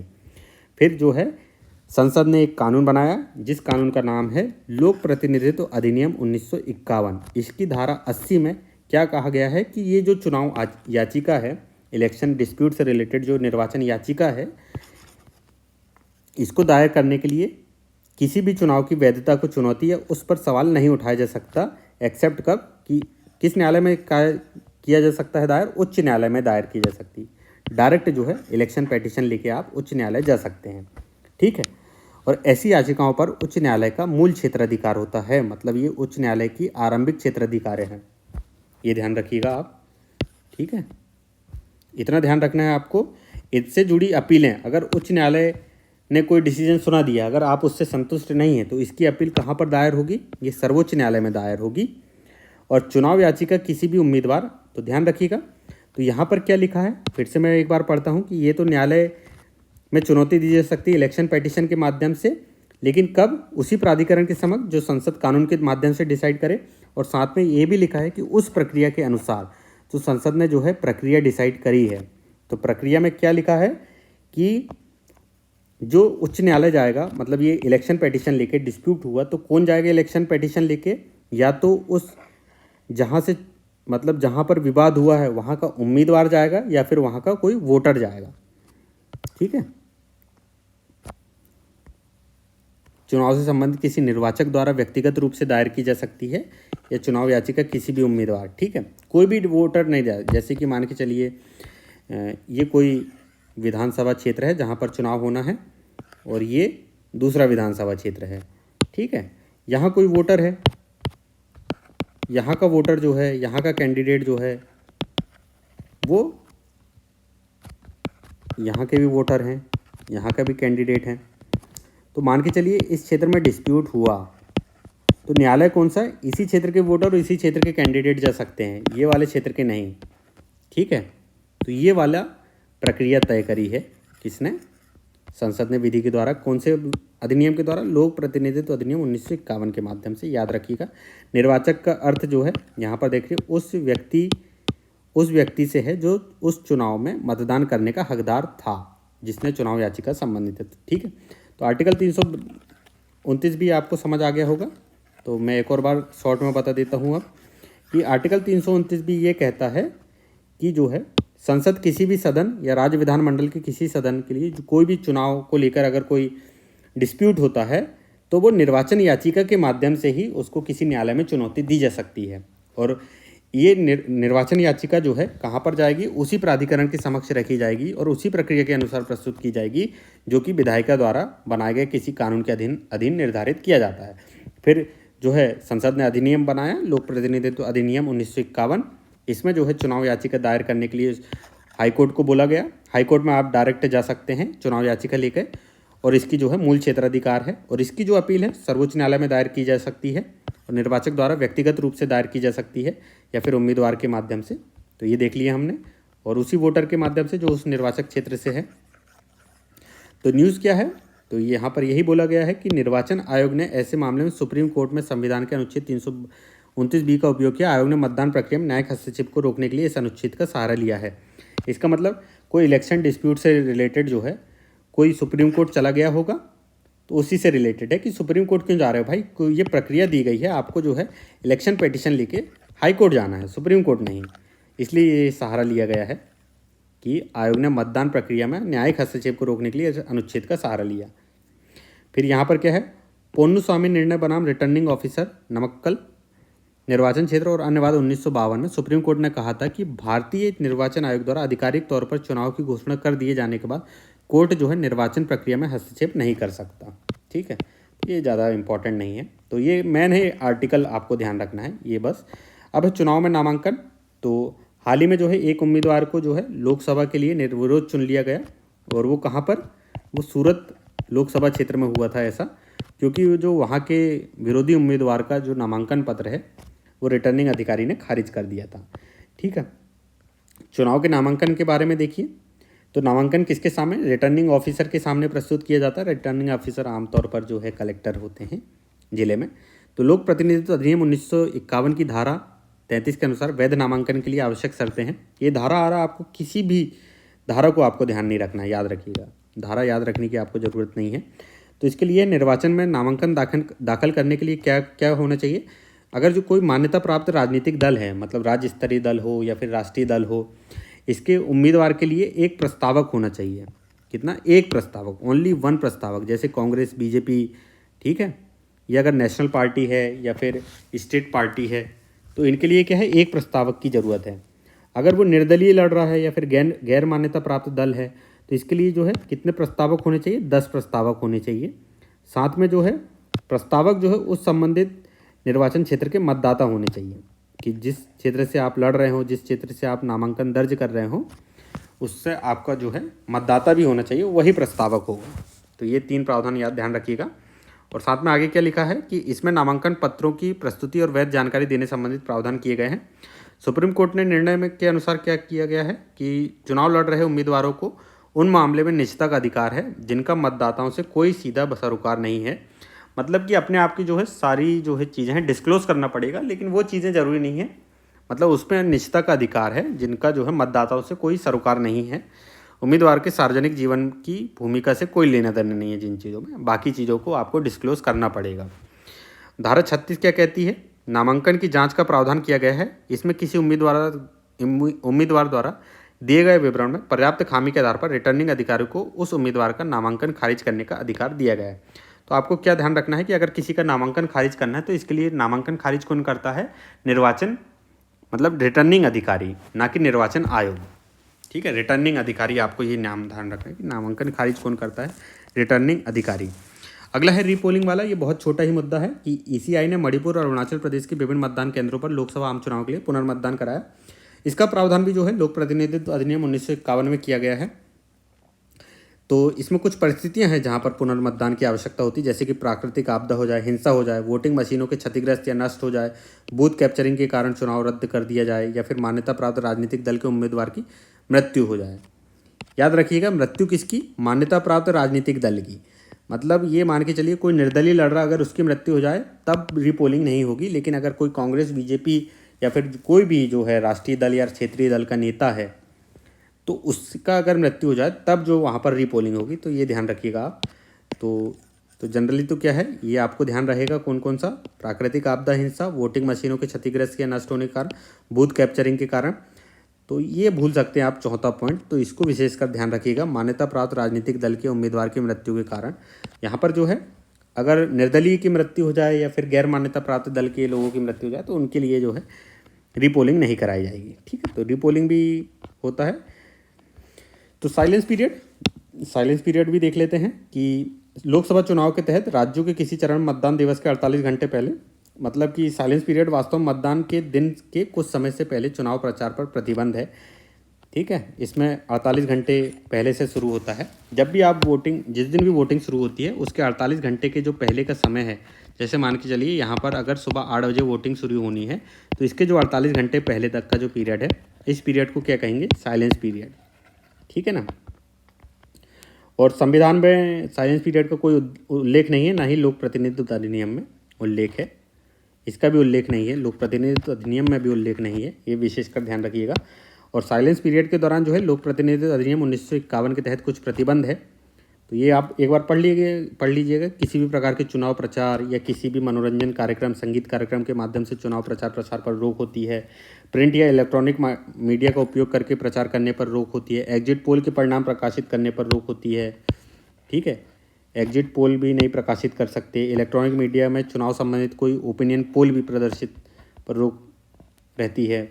ओपिनियन पोल और एग्जिट पोल क्या होते हैं, आप इनको भी देख लीजिएगा एक बार। अगला है एक उम्मीदवार अनेक निर्वाचन क्षेत्र, की एक उम्मीदवार जो है कितने निर्वाचन क्षेत्रों से चुनाव लड़ सकता है। तो यहाँ पर लिखा है कि संविधान ने संसद को चुनाव आयोजित करने के तरीके को विनियमित करने का अधिकार दिया है। कि मतलब जो है संसद जो है विधि के माध्यम से, ये आर्टिकल 327 में लिखा है कि संसद जो है चुनाव को कंट्रोल करने के लिए मतलब कुछ विधि बना सकती है चुनाव आयोजित करने के लिए। इसलिए किसी उम्मीदवार द्वारा अलग अलग निर्वाचन क्षेत्रों से चुनाव लड़ने से संबंधित प्रावधान जो है लोक प्रतिनिधित्व अधिनियम 1951 में दिए गए हैं। तो ये ध्यान रखिएगा। तो अधिनियम के तहत क्या है, 1996 तक किसी उम्मीदवार के लिए निर्वाचन क्षेत्रों की संख्या पर कोई सीमा नहीं थी। कब तक? 1996 तक एक कैंडिडेट कितनी भी जो है निर्वाचन क्षेत्रों से लड़ सकता था। लेकिन 1996 में जो है लोक प्रतिनिधित्व अधिनियम में संशोधन किया गया कि एक जो है उम्मीदवार केवल 2 क्षेत्रों से, अधिकतम जो है 2 क्षेत्रों से चुनाव लड़ सकता है। ठीक है, एक उम्मीदवार अनेक निर्वाचन क्षेत्र से संबंधित प्रावधान। तो 1951 की धारा 33(7) में 2 सीटों से चुनाव लड़ने की अनुमति है अधिकतम। ठीक है, 1996 में संशोधन के माध्यम से इस अधिनियम में जोड़ा गया। इससे पहले उम्मीदवारों के लिए चुनाव लड़ने हेतु निर्वाचन क्षेत्रों की संख्या पर कोई प्रतिबंध नहीं था। लेकिन 1996 में क्या किया गया, प्रतिबंध लगाया गया कि एक अधिकतम जो है 2 सीटों से चुनाव लड़ा जा सकता है। लोक प्रतिनिधित्व अधिनियम 1951 की धारा 70 क्या कहती है, इसमें प्रावधान किया गया है कि कोई उम्मीदवार एक से अधिक सीटों से निर्वाचित हो जाता है तो उसे एक सीट को छोड़कर दूसरे सीट से त्यागपत्र देना होगा। जैसे कि इस बार जो है राहुल गांधी ने वायनाड और रायबरेली दोनों से जीता था, लेकिन उन्होंने जो है वायनाड की सीट फिर छोड़ी। ठीक है, आगे क्या कहता है कि इस प्रकार यदि कोई उम्मीदवार 2 सीटों से जीतता है तो उसके द्वारा रिक्त की गई सीट पर उपचुनाव आवश्यक है। और उपचुनाव कौन करवाएगा? फिर से जो है अपना चुनाव आयोग करवाता है। ठीक है, इसके रिलेटेड हम क्वेश्चन भी देखेंगे अभी, तो ये ध्यान रखिएगा आप। होम वोटिंग का प्रावधान है, तो होम वोटिंग जो है भारतीय निर्वाचन आयोग ने 2024 के आम चुनाव में पहली बार जो है होम वोटिंग की सुविधा प्रदान करने की घोषणा करी थी। आयोग का यह कदम उसके आदर्श भाग कोई भी मतदाता पीछे न छूटे के अनुरूप है। तो होम वोटिंग में क्या किया गया है?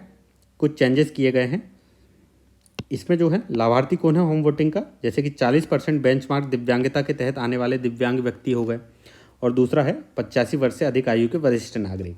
ये इन दोनों के लिए जो है होम वोटिंग का प्रावधान किया गया। होम वोटिंग कैसे होगी? इस सुविधा के अंतर्गत जो है मतदान जो कर्मचारी और सुरक्षा कर्मियों की देखरेख में मतदाता के घर से मतदान कराया जाएगा। ये याद रखिएगा, स्वतंत्र रूप से नहीं होगा, मतदान कर्मचारी और सुरक्षा कर्मियों की देखरेख में होगा। इस दौरान जो है मतदान की गोपनीयता का पूरा ध्यान रखा जाएगा, तो ये भी ध्यान रखिएगा। ठीक है, तो ये हमारा होम वोटिंग से संबंधित प्रावधान खत्म हुआ। और आगे जो है ये सब छोड़ दीजिए। अब जो है पोस्टल बैलेट मतलब डाक मतपत्र में कौन कौन जो है वोट दे सकता है डाक मतपत्र के माध्यम से, ये ध्यान रखिए। डाक द्वारा मत भेजने की अनुमति भेजने की अनुमति देता है डाक मतपत्र मतलब पोस्टल बैलेट। निम्नलिखित व्यक्ति जो है डाक द्वारा मतदान करने के पात्र हैं। तो सबसे पहले तो एक है विशेष मतदाता, स्पेशल वोटर्स। ठीक है, दूसरा है सेवा मतदाता जो सर्विस वोटर्स हैं। इसमें देखेंगे कि हम सर्विस वोटर्स में कौन कौन आते हैं। तीसरा है इलेक्शन ड्यूटी पर तैनात मतदाता, जैसे कि आप में से बहुत लोगों के यहाँ जो है कर्मचारी होंगे, गवर्नमेंट कर्मचारी, जब उनकी इलेक्शन में ड्यूटी लगती है तो उनको जो है पहले से ही वोटिंग करवा ली जाती है, वो है पोस्टल बैलेट के माध्यम से ही करवाई जाती है। चौथा है मतदाता जो प्रिवेंटिव डिटेंशन के अधीन है।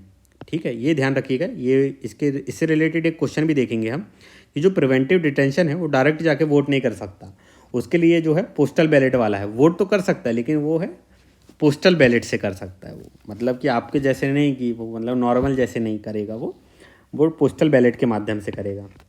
ठीक है, तो ये 4 लोग आप ध्यान रखिएगा कि पोस्टल बैलेट के माध्यम से कौन कौन, एक विशेष मतदाता, सेवा मतदाता, इलेक्शन ड्यूटी पर तैनात मतदाता और मतदाता जो प्रिवेंटिव डिटेंशन के अधीन है। तो ये डाक मतपत्र से हो गया। अगला है प्रॉक्सी वोटिंग। तो प्रॉक्सी वोटिंग क्या होती है कि जैसे मान के चलिए एक व्यक्ति को वोट देने का अधिकार है, ये अपना जो है वोटिंग राइट किसी अन्य व्यक्ति को दे दे, इसको कहा जाता है प्रॉक्सी वोटिंग। ठीक है, तो हमारे यहाँ इंडिया में अलाउ है क्या?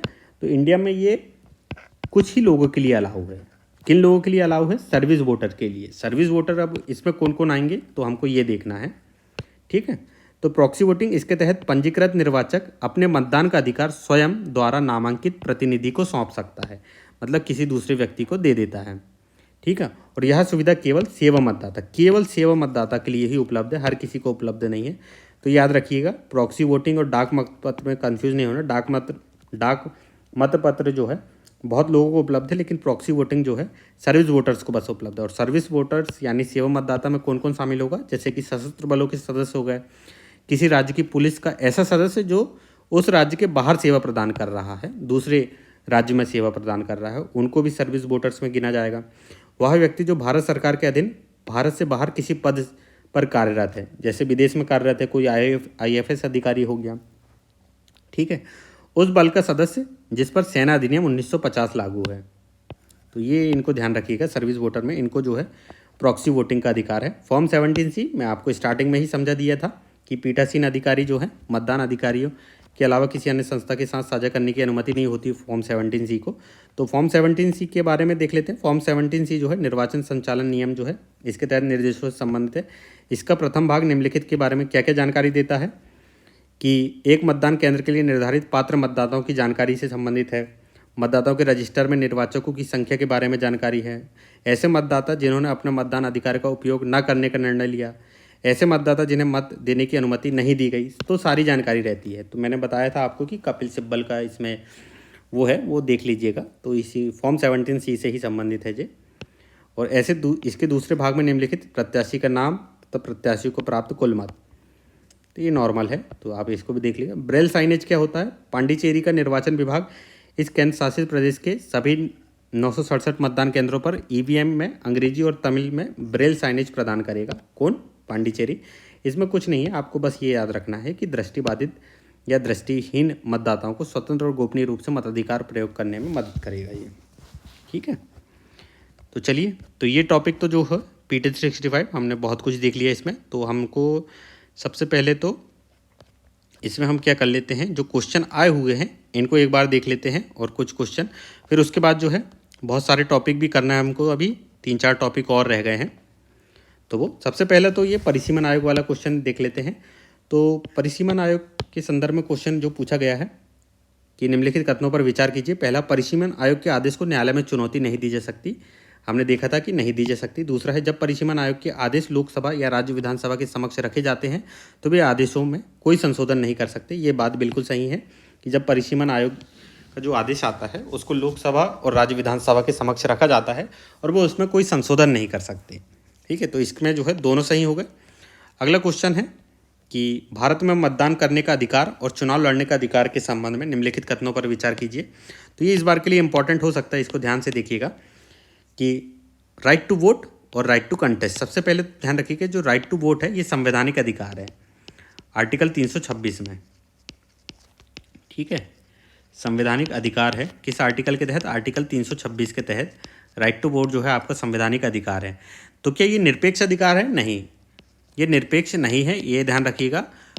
इसमें कुछ प्रतिबंध है। तो मैं आपको आर्टिकल सबसे पहले 326 की जानकारी दे देता हूँ। तो आर्टिकल 326 क्या है कि लोकसभा और राज्यों की विधानसभा के लिए निर्वाचन का वयस्क मताधिकार के आधार पर होना। इसमें जो है 18 वर्ष की उम्र है।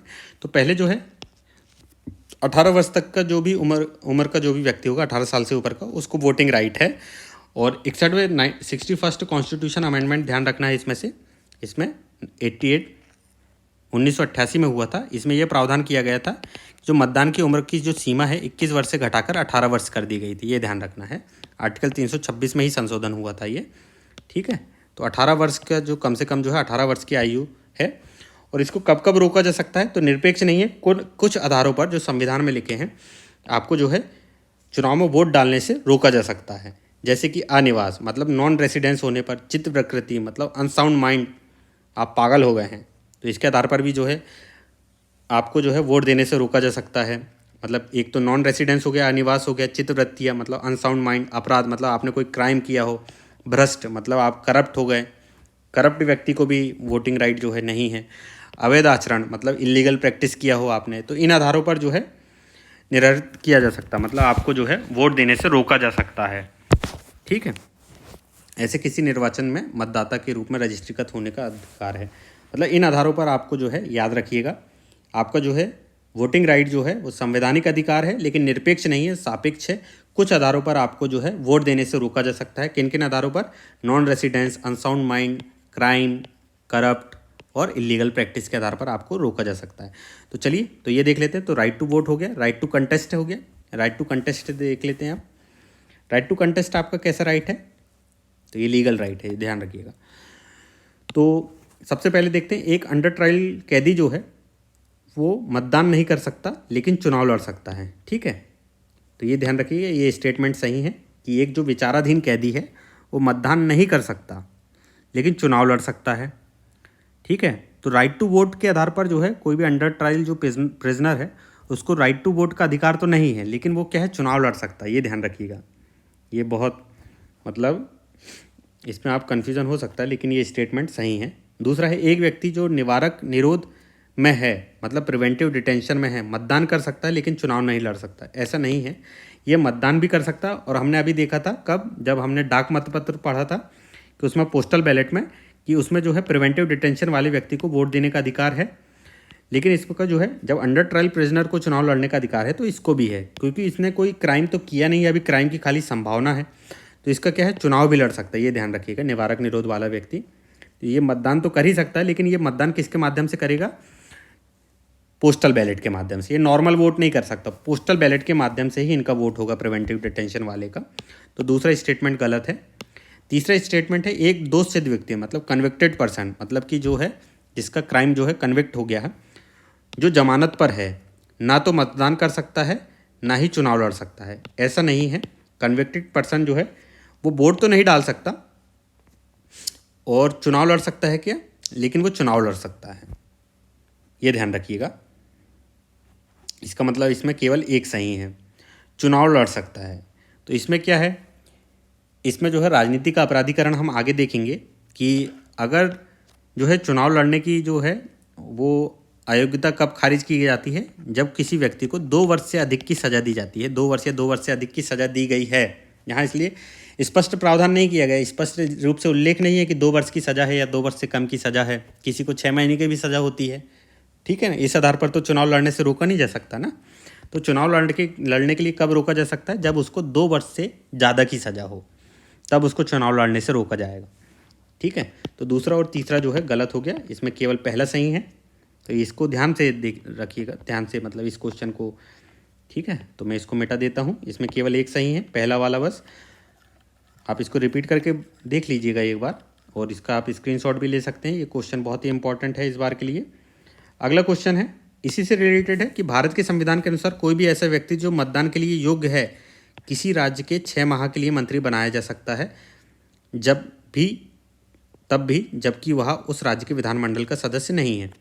मान के जो मतदान के लिए योग्य है, मतलब कि मतदान के लिए योग्य तो जो है 18 वर्ष से प्लस वाले हैं, तो क्या वो मंत्री बन सकते हैं? नहीं, क्योंकि इनके लिए जो मिनिमम एज है वो है 25।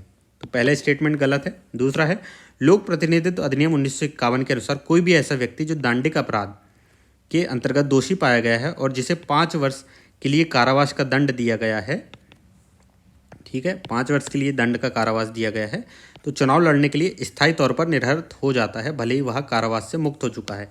इसका मतलब कि स्थायी तौर पर निरर्हत हो जाता है क्या, अगर उसको सजा दी गई है? तो ऐसा नहीं है। परमानेंट डिस्क्वालिफिकेशन का कोई प्रावधान नहीं है, इसलिए इसमें जो है ना तो 1 ना तो 2। तो मैं बता देता हूँ, अगर इसको 5 वर्ष की सज़ा हुई है तो 5 वर्ष की सज़ा के 6 साल बाद तक, मतलब टोटल 11 साल तक ये चुनाव लड़ नहीं सकता है।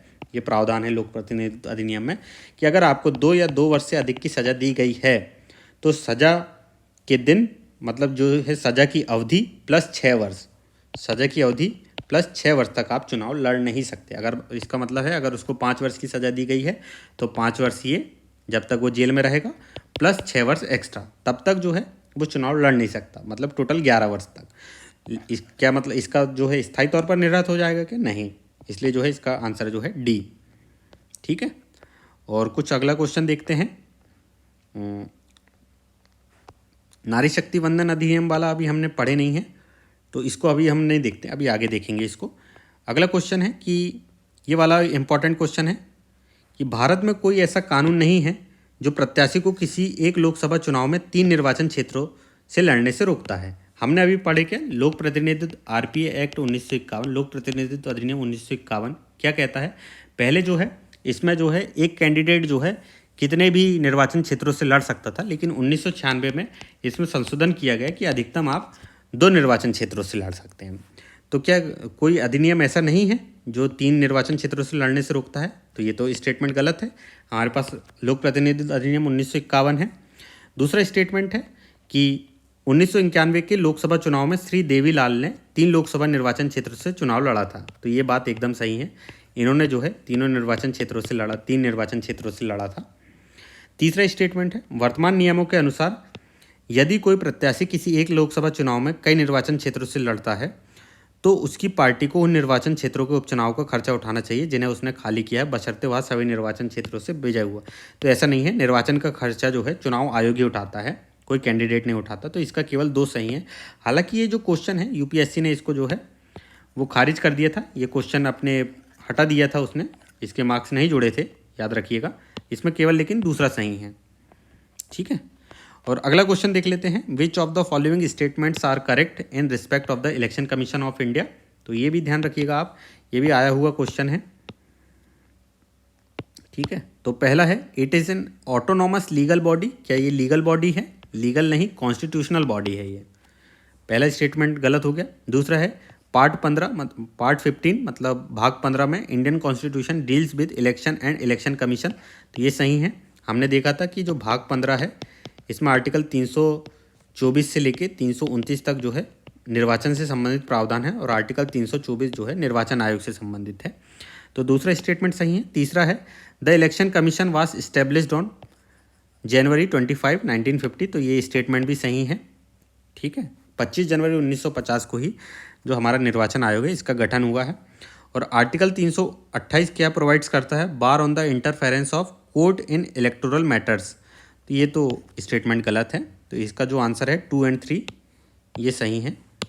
ठीक है, अगला क्वेश्चन देख लेते हैं, ये वाला भी इम्पोर्टेंट है कि भारत में चुनाव प्रक्रिया के प्रारंभ के संबंध में निम्नलिखित में से कौन सा कथन सही है।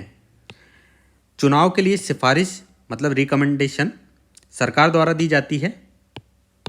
ठीक है, सरकार द्वारा दी जाती है और चुनाव की अधिसूचना जो है चुनाव आयोग द्वारा जारी की जाती है। तो इसका सिंपल सा मैं आपको बता देता हूँ कि जो रिकमेंडेशन है वो जो है चुनाव आयोग द्वारा दी जाती है। ठीक है, और जो नोटिफिकेशन है मतलब जो अधिसूचना है, नोटिफिकेशन जो है वो राष्ट्रपति जारी करता है। ठीक है, तो देख लीजिए, रिकमेंडेशन मतलब कि जो सिफारिश है वो चुनाव आयोग देगा और चुनाव आयोग जो है रिकमेंडेशन राष्ट्रपति को देगा और फिर राष्ट्रपति जो है नोटिफिकेशन देता है। तो इसमें जो है सी ऑप्शन दिख रहा है, चुनाव के लिए सिफारिश जो है चुनाव आयोग द्वारा की जाती है और चुनाव की अधिसूचना राष्ट्रपति और राज्यों के राज्यपाल द्वारा की जाती है। ये है मतलब अगर जो है लोकसभा के चुनाव हुआ तो राष्ट्रपति, और अगर राज्य विधानसभा का चुनाव है तो फिर राज्यपाल जो है वो अधिसूचना जारी करता है। तो इसका आंसर सी है, सिंपल है ये। तो ठीक है, तो इतना क्वेश्चन देख लिए हम। कुछ टॉपिक हैं जो हमको देखना है, जैसे कि मुख्य चुनाव आयुक्त और अन्य चुनाव आयुक्त अधिनियम 2023 में कुछ प्रावधान किया गया था कि इनकी नियुक्ति कैसे होगी। तो नियुक्ति जो है चीफ इलेक्शन कमिश्नर और अन्य जो इलेक्शन कमिश्नर है इनके जो है एक नियुक्ति होती है एक चयन समिति के आधार पर होगी। ध्यान रखिएगा, एक चयन समिति बनेगी, इसकी सिफारिश पर कौन करेगा, राष्ट्रपति करेगा। इस अधिनियम के माध्यम से प्रावधान किया गया कि राष्ट्रपति, जैसे कि वहाँ संविधान में लिखा है कि राष्ट्रपति जो है इनकी नियुक्ति करेगा, फिर इसके लिए एक अधिनियम बनाया कि राष्ट्रपति जो है चयन समिति की मतलब एक सिलेक्ट कमेटी है। इसमें जो है हमारे सुप्रीम कोर्ट का भी डिसीजन था कि उसमें जो है सीजेआई, प्रधानमंत्री और विपक्ष के नेता होना चाहिए चयन समिति में, लेकिन इस अधिनियम में ऐसा कोई प्रावधान नहीं किया गया। इस अधिनियम में जो है चयन समिति में जो है कौन कौन हैं ये ध्यान रखना है आपको। इसमें जो है सीजेआई नहीं है, आपको ये विशेष तौर पर ध्यान रखना। हालांकि सुप्रीम कोर्ट का डिसीजन था कि सीजेआई होना चाहिए। चयन समिति में जो है 3 सदस्य है, अध्यक्ष जो है प्रधानमंत्री रहेगा और प्रधानमंत्री द्वारा नामित केंद्रीय कैबिनेट मंत्री, और तीसरा है लोकसभा में विपक्ष का नेता या सबसे बड़े विपक्षी दल का नेता। तो ये ध्यान रखिएगा। तीसरा कौन है, कैबिनेट मंत्री। आप यहाँ पर 2 चीज़ों से कंफ्यूज होंगे, एक सीजेआई से और एक गृह मंत्री से। ठीक है, तो ये याद रखिएगा, सीजेआई भी नहीं है ना ही गृह मंत्री है, प्रधानमंत्री द्वारा नामित एक केंद्रीय कैबिनेट मंत्री है। सिंपल सी बात ये है कि चयन समिति में कौन है, ये 3 लोग हैं। ठीक है, एक सर्च कमेटी होगी। ये सर्च कमेटी का काम क्या होगा, यह समिति जो है सीईसी और अनईसी के रूप में नियुक्ति के लिए चयन समिति के विचार हेतु 5 व्यक्तियों के नामों की एक सूची तैयार करेगी। तो क्या होगा कि सबसे पहले जो है जो खोज समिति मतलब जो सर्च कमेटी है, सर्च कमेटी जो है वो 5 नामों को देगी। किसको देगी, वो चयन समिति को देगी। और चयन समिति जो है, चयन समिति में जो 3 सदस्य ये डिसीजन लेंगे कि कौन बनेगा करोड़पति। ठीक है, कौन बनेगा चीफ इलेक्शन कमिश्नर और इलेक्शन कमिश्नर। और इस समिति की अध्यक्षता कौन करता है, किस समिति की, खोज समिति की मतलब सर्च कमेटी की अध्यक्षता कानून और न्याय मंत्री करेगा। ये ध्यान रखिएगा, कानून और न्याय मंत्री जो है खोज समिति के अध्यक्ष करेंगे, और जबकि जो चयन समिति की अध्यक्षता प्रधानमंत्री करेंगे। उस चयन समिति के आधार पर जो है इसकी सलाह जो है राष्ट्रपति को दिया जाएगा और राष्ट्रपति जो है इनकी सलाह के आधार पर चीफ इलेक्शन कमिश्नर और इलेक्शन कमिश्नर की नियुक्ति करेगा। इनकी पात्रता क्या होगी, ऐसा व्यक्ति जो भारत सरकार के सचिव के पद के समकक्ष रैंक पर हो और ऐसे पद पर रह चुका हो। ठीक है, सचिव के पद के समकक्ष रैंक पर हो, मतलब कोई आईएएस अधिकारी भी हो सकता है। वह व्यक्ति ईमानदार होना चाहिए बिल्कुल, और साथ ही उसे चुनाव के प्रबंधन और संचालन का ज्ञान का अनुभव होना चाहिए। ये तो ठीक है। वेतन क्या है, सुप्रीम कोर्ट के न्यायाधीश के वेतन के समान होगा। दोनों का वेतन बराबर होता है, याद रखिए, चीफ इलेक्शन कमिश्नर हो चाहे इलेक्शन कमिश्नर हो। इनकी पदावधि कब तक है, चीफ इलेक्शन और इलेक्शन कमिश्नर के पद ग्रहण करने की तिथि से लेकर 6 वर्ष की अवधि के लिए या 65 वर्ष की आयु तक। 6 और 65 वर्ष जो भी पहले हो जाए उस तक है। और याद रखिएगा जो चीफ इलेक्शन कमिश्नर है इसका तो ठीक है भाई कि तुम्हारा 6 और 65 ठीक है, लेकिन जो इलेक्शन कमिश्नर है इसका क्या है, इनका तो अभी प्रमोशन हो सकता है ना चीफ इलेक्शन कमिश्नर पे। तो ध्यान रखिएगा, इलेक्शन कमिश्नर हो चाहे कोई भी हो, इनकी जो मैक्सिमम अवधि है इलेक्शन कमिश्नर और चीफ इलेक्शन कमिश्नर मिला के ही 6 वर्ष है। ठीक है, ये अलग से नहीं है कि इलेक्शन कमिश्नर के लिए अलग से 6 वर्ष, फिर अगर ये बाद में बन के ये 6 वर्ष, ऐसा नहीं है। टोटल मिला के 6 वर्ष है कि दोनों को मिला के 6 वर्ष है। ठीक है, पुनर्नियुक्ति के लिए पात्र नहीं है, ये याद रखिए। यदि किसी ईसी को, ये लिखी है लाइन जो मैंने समझाया, ईसी को सीईसी के रूप में नियुक्त किया जाता है तो उसका कार्यकाल जो है ईसी और सीईसी के रूप में कुल मिलाकर 6 वर्ष से अधिक नहीं होना चाहिए। ठीक है, कार्य संचालन, चुनाव आयोग के सभी कार्य जो है सर्वसम्मति से संचालित किए जाते हैं, मतलब सर्वसम्मति से संचालित किए जाएंगे। चीफ इलेक्शन कमिश्नर का अकेला नहीं चलेगा और डिसीजन जो है बहुमत के आधार पर लिया जाएगा। मान के चलिए 3 सदस्य हैं, एक चीफ इलेक्शन कमिश्नर है और 2 जो है इलेक्शन कमिश्नर है। मान के चलो कोई डिसीजन में जो है चीफ इलेक्शन कमिश्नर कोई डिसीजन लिया जा रहा है जिसमें चीफ इलेक्शन कमिश्नर का विचार अलग है और 2 का अलग विचार है, 2 का एक सा है और 1 का अलग है, तो ये बहुमत के आधार पर डिसीजन लिया गया।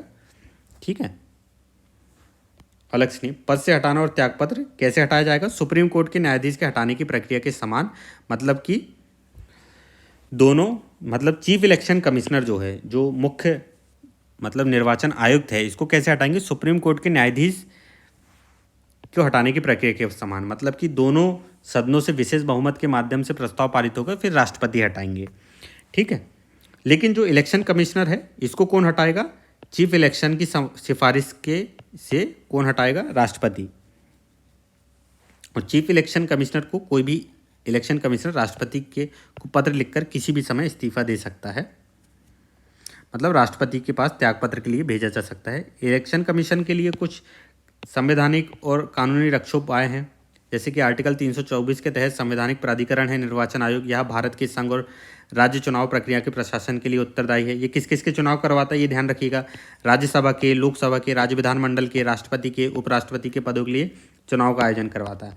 याद रखिएगा, लोकसभा के अध्यक्ष, राज्यसभा के उपसभापति का चुनाव ये नहीं करवाता है, ना ही ये राज्य की पंचायत के और ना ही नगर पालिका के चुनाव करवाता है।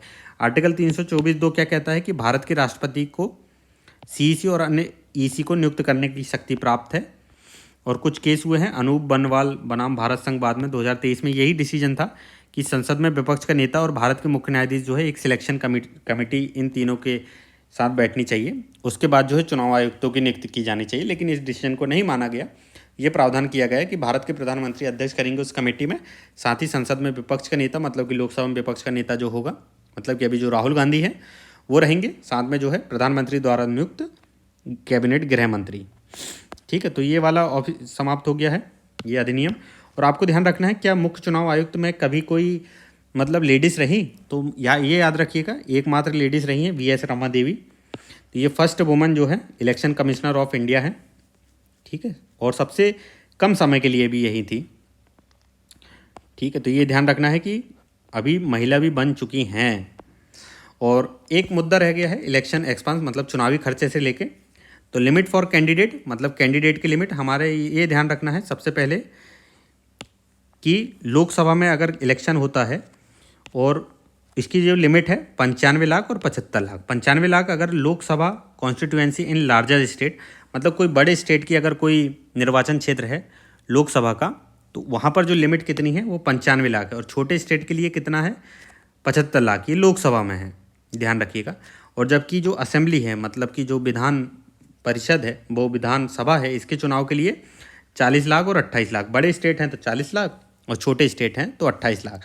यहाँ पर एक पॉइंट में विशेष ध्यान रखना है। ठीक है, ये कैंडिडेट पर लिमिट है कि एक कैंडिडेट कितना खर्च कर सकता है मैक्सिमम। तो लोकसभा में 95 और 75 लाख, और जबकि जो विधानसभा में 40 लाख और 28 लाख। और यहाँ पर there are no limit on expenditure of political parties during election, मतलब कि पॉलिटिकल पार्टी के लिए कोई भी लिमिट तय नहीं की गई है खर्च की।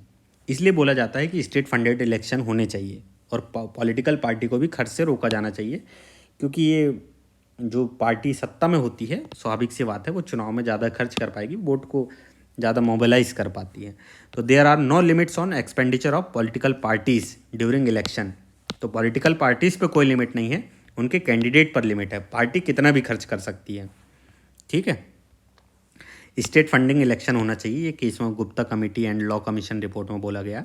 और साथ में एक रिपोर्ट, मतलब एक पॉइंट में और ध्यान देना है कि जब भी स्टेट इलेक्शन होगा तो स्टेट इलेक्शन में जो कैंडिडेट खड़े होंगे वो उसी स्टेट के होना ज़रूरी है, उसी स्टेट के वोटर्स के रूप में रजिस्टर्ड होना ज़रूरी है नॉमिनेशन फिल करने से पहले। ठीक है, जैसे कि कोई अगर एक एमपी स्टेट है, यूपी स्टेट है, अगर यूपी में चुनाव है और यहाँ की कोई विधानसभा का चुनाव जो है, यहाँ का कोई वोटर नहीं लड़ सकता, ठीक है। उसके लिए यूपी का चुनाव लड़ना है, यूपी में विधानसभा का चुनाव है, तो यहीं का वोटर होना जरूरी है, यूपी का ही वोटर होना जरूरी है। ऐसा जरूरी नहीं है कि वो बरेली से लड़ रहा है तो उससे बरेली का ही होना चाहिए। बरेली से लड़ रहा है तो वो कहीं का भी हो सकता है वोटर, चाहे वो लखनऊ का हो चाहे कहीं का भी हो, लेकिन उसे यूपी का वोटर होना चाहिए, ठीक है। ये ज़रूरी है, स्टेट का होना जरूरी है। तो ये वही लिखा है स्टेट इलेक्शन में, it's mandatory for a candidate to be a voter in a state before they file nomination for contesting from that state, ठीक है। ये वाला मुद्दा भी हो गया। अब 2-3 मुद्दे और बचे हैं तो उनको भी जल्दी से कर लेते हैं। वी एस रमा देवी भी हो गई हमारी, ये पहली जो है एकमात्र महिला चीफ इलेक्शन कमिश्नर रही हैं सबसे कम टेन्योर के लिए। और महिला अधिनियम, नारी शक्ति वंदन अधिनियम आया था, 106वां संविधान संशोधन पारित किया गया। तो इसमें क्या प्रावधान था कि लोकसभा, राज्य विधानसभा और राष्ट्रीय राजधानी क्षेत्र दिल्ली की विधानसभा में महिलाओं को 1/3 सीट पर आरक्षण प्रदान करना। ध्यान रखना, यहाँ पर राज्यसभा की बात नहीं हो रही है, ना ही विधान परिषद की बात हो रही है, ठीक है। किस किस की बात हो रही है? लोकसभा की बात हो रही है, राज्य विधानसभा की बात हो रही है और राष्ट्रीय राजधानी क्षेत्र दिल्ली की बात हो रही है, ठीक है। राज्यसभा की बात नहीं है क्योंकि राज्यसभा में किसी भी प्रकार का आरक्षण नहीं है। लोकसभा में SC ST का आरक्षण है, राज्य विधानसभा में SC ST का आरक्षण है, लेकिन राज्यसभा और विधान परिषद में किसी भी प्रकार का SC ST आरक्षण की बात नहीं है, ध्यान रखिएगा। विधानसभा में महिलाओं को कितने आरक्षण देना है? 1/3 आरक्षण देना है, ठीक है। इस अधिनियम के तहत कुछ प्रावधान किए गए हैं। सबसे पहले कि दिल्ली में महिलाओं के आरक्षण प्रदान करने के लिए इसमें संशोधन किया गया है, कुछ जोड़ा गया है, ये सब जोड़े गए हैं, ये तो देख ही लीजिएगा, आप पढ़ लीजिएगा। हमें इस पे सबसे पहले क्या ध्यान रखना है कि सूर्यास्त खंड, सनसेट क्लॉज बनाया गया है कि ये जो आरक्षण की व्यवस्था होगी 15 वर्षों तक जारी रहेगी और संसद कानून बनाकर महिलाओं के लिए आरक्षण की अवधि को आगे भी जारी रख सकती है। महिलाओं के लिए आरक्षित सीटों का आवधिक रोटेशन प्रत्येक आगामी परिसीमन के बाद किया जाएगा और मौजूदा विधानसभा और लोकसभा के विघटन तक किसी भी प्रतिनिधित्व को प्रभावित नहीं करेगी, ये ठीक है। और जम्मू कश्मीर पुदुचेरी विधानसभा में महिलाओं के लिए 33% सीटें आरक्षित होगी, ठीक है। और ये कब लागू होगा?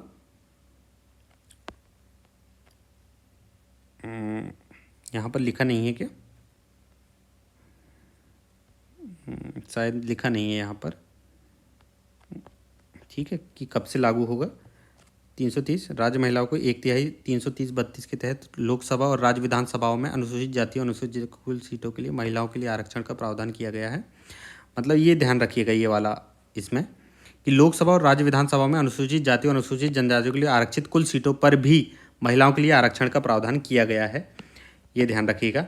और ये प्रावधान कब लागू होगा? 2026 की जनसंख्या जब आ जाएगी उसके आने वाली जो भी लोकसभा होगी उस पर, 2026 की जनसंख्या के बाद।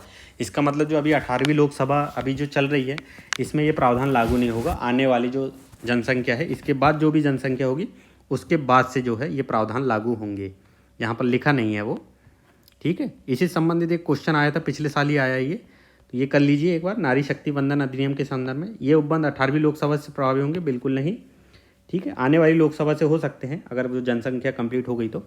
अधिनियम बनने के बाद यह 15 वर्षों के लिए प्रवर्तन में रहेगा, ये बात सही है। इसमें अनुसूचित जाति जनजाति के लिए आरक्षण कोटे के भीतर अनुसूचित जाति को महिलाओं के लिए स्थानों का आरक्षण के उपबंध में 2-3 ये दोनों सही हैं।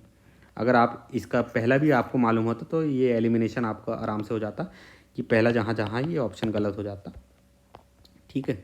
तो हमने सारे क्वेश्चन देख लिए, ये नारी शक्ति वंदन अधिनियम देख लिया। अब 2 मुद्दे और बचे हैं, राष्ट्रीय दल का दर्जा और राज्य स्तरीय दल का दर्जा और राजनीति का अपराधीकरण। ये लगभग हमने देख ही लिया है, बस हमको ये पढ़ना है बस एक बार राजनीति का अपराधीकरण के बारे में। इसमें क्या है, इस कुछ रिपोर्ट आई थी एसोसिएशन फॉर डेमोक्रेटिक रिफॉर्म्स और नेशनल, इसमें ये कहा गया था अहमदाबाद के प्रोफेसरों के एक समूह ने ADR की स्थापना की थी, कोई मतलब का नहीं है। राजनीति का अपराधीकरण से आशय अपराधियों, कानूनों तोड़ने वाले और भ्रष्ट व्यक्तियों द्वारा राजनीति में प्रवेश करने से। यहाँ पर कुछ कमेटी की रिपोर्ट है, इस रिपोर्ट में जो है राजनीतिक अपराधीकरण पर यह तथ्य प्रकट किया गया था कि देश के अलग अलग हिस्सों में मौजूद आपराधिक गुटों, पुलिस नौकरशाहों और राजनेताओं के बीच सांठगांठ स्पष्ट रूप से सामने आई है। और अन्य आयोग जो है संविधान के कामकाज की समीक्षा के लिए राष्ट्रीय आयोग और दूसरा प्रशासनिक आयोग, ये ठीक है। इन लोगों ने बोला था चुनाव सुधार से संबंधित अलग अलग आयोग की समितियां बनी हैं, तो हमको इसमें नहीं पढ़ना है ज़्यादा, ठीक है। तो हमको ये देखना है दोषी ठहराए गए उम्मीदवार, अगर किसी को दोषी ठहराया दिया गया है तो उसके संदर्भ में कानूनी क्या है सुरक्षा उपाय। तो लोक प्रतिनिधित्व अधिनियम ये हमने देख लिए हैं कि धारा जो है 8(3) क्या कहती है कि कोई भी कानून निर्माता मतलब विधायक या सांसद जिसे कम से कम 2 वर्ष के कारावास की सज़ा सुनाई गई हो तो वह दोषी ठहराए जाने की तिथि से सदन की सदस्यता के लिए अयोग्य माना जाएगा। ठीक, उसी तिथि से सदन की अगर 2 या 2+ से अधिक की सज़ा दी गई है तो उसे उसी दिन से अयोग्य ठहरा दिया जाएगा सदन की सदस्यता। साथ ही ऐसे व्यक्ति को सज़ा पूरी होने की तिथि से मतलब कि अगर उसका कारावास कंप्लीट हो गया उसके बाद से 6 वर्ष तक चुनाव लड़ने से प्रतिबंधित कर दिया जाएगा। ये प्रावधान हमने देख लिया था। अगला है 8(4) क्या कहती है, धारा जो 8(4) इसके तहत किसी मामले में दोषी ठहराए गए सांसद विधायक को अपनी दोष सिद्धि के निर्णय के खिलाफ की गई अपील का निपटान होने तक पद पर बने रहने की अनुमति मिली हुई थी। उन्हें उच्चतम न्यायपालिका में 3 माह के भीतर अपील करने की अनुमति दी गई थी, तब तक वे अपने पद पर बने रह सकते थे। पहले क्या था कि अगर मान के चलिए अगर इनको 2 साल तक की सज़ा है और इनकी जो अपील है 3 माह तक है, अगर ये अपील कर सकते थे आगे वाले कोर्ट में 3 माह के भीतर अपील कर सकते थे, ठीक है, 3 माह में ये अपील कर सकते थे, ठीक है। लेकिन क्या है, अगर अपील जब कर दी थी तो ये अपने पद पर बने रहते थे। फिर क्या है, लिली थॉमस केस होता है। तो लिली थॉमस केस में क्या कहा जाता है कि धारा 8(4) को असंवैधानिक घोषित कर दिया कि अब पद पर बने नहीं रहेंगे। जिस दिन से अगर इनको सजा दे दी गई है 2 या 2 से अधिक बार, तो उसी दिन से जो है ये पद से जो है अपदस्थ कहलाएंगे। याद रखिएगा, लिली थॉमस केस में बोला गया था। तो ये कुछ और केस हैं, तो इन पे हमको नहीं जाना है। और राष्ट्रीय दल का दर्जा जो है कैसे दिया जाता है, याद रखिएगा, राष्ट्रीय दल का दर्जा और राज्य स्तरीय दल का दर्जा जो है वो चुनाव आयोग द्वारा ही किया जाता है। और चुनाव आयोग ही जो है चुनाव चिन्ह का आवंटन करता है, ये भी ध्यान रखिएगा। और किसी दल को राष्ट्रीय दल निर्धारित करने के लिए, तो मैंने यहाँ पर शॉर्ट में लिख दिया हूँ, राष्ट्रीय दल अगर निर्धारित करना है तो इसकी 3 कंडीशन है, 3 में से एक भी फुलफिल हो गई तो उस दल को जो है राष्ट्रीय दल का दर्जा दिया जा सकता है। जैसे कि पहला जो कंडीशन है कि अगर लोकसभा चुनाव में अगर उसको 6% वोट प्राप्त हैं 4 या 4 से अधिक स्टेट में, याद रखिएगा 4 या 4 से अधिक स्टेट में 6% वोट प्राप्त हैं, साथ में लोकसभा में उसे 4 सीट प्राप्त होती हैं, तो उसे जो है राष्ट्रीय दल का दर्जा डिक्लेयर किया जा सकता है।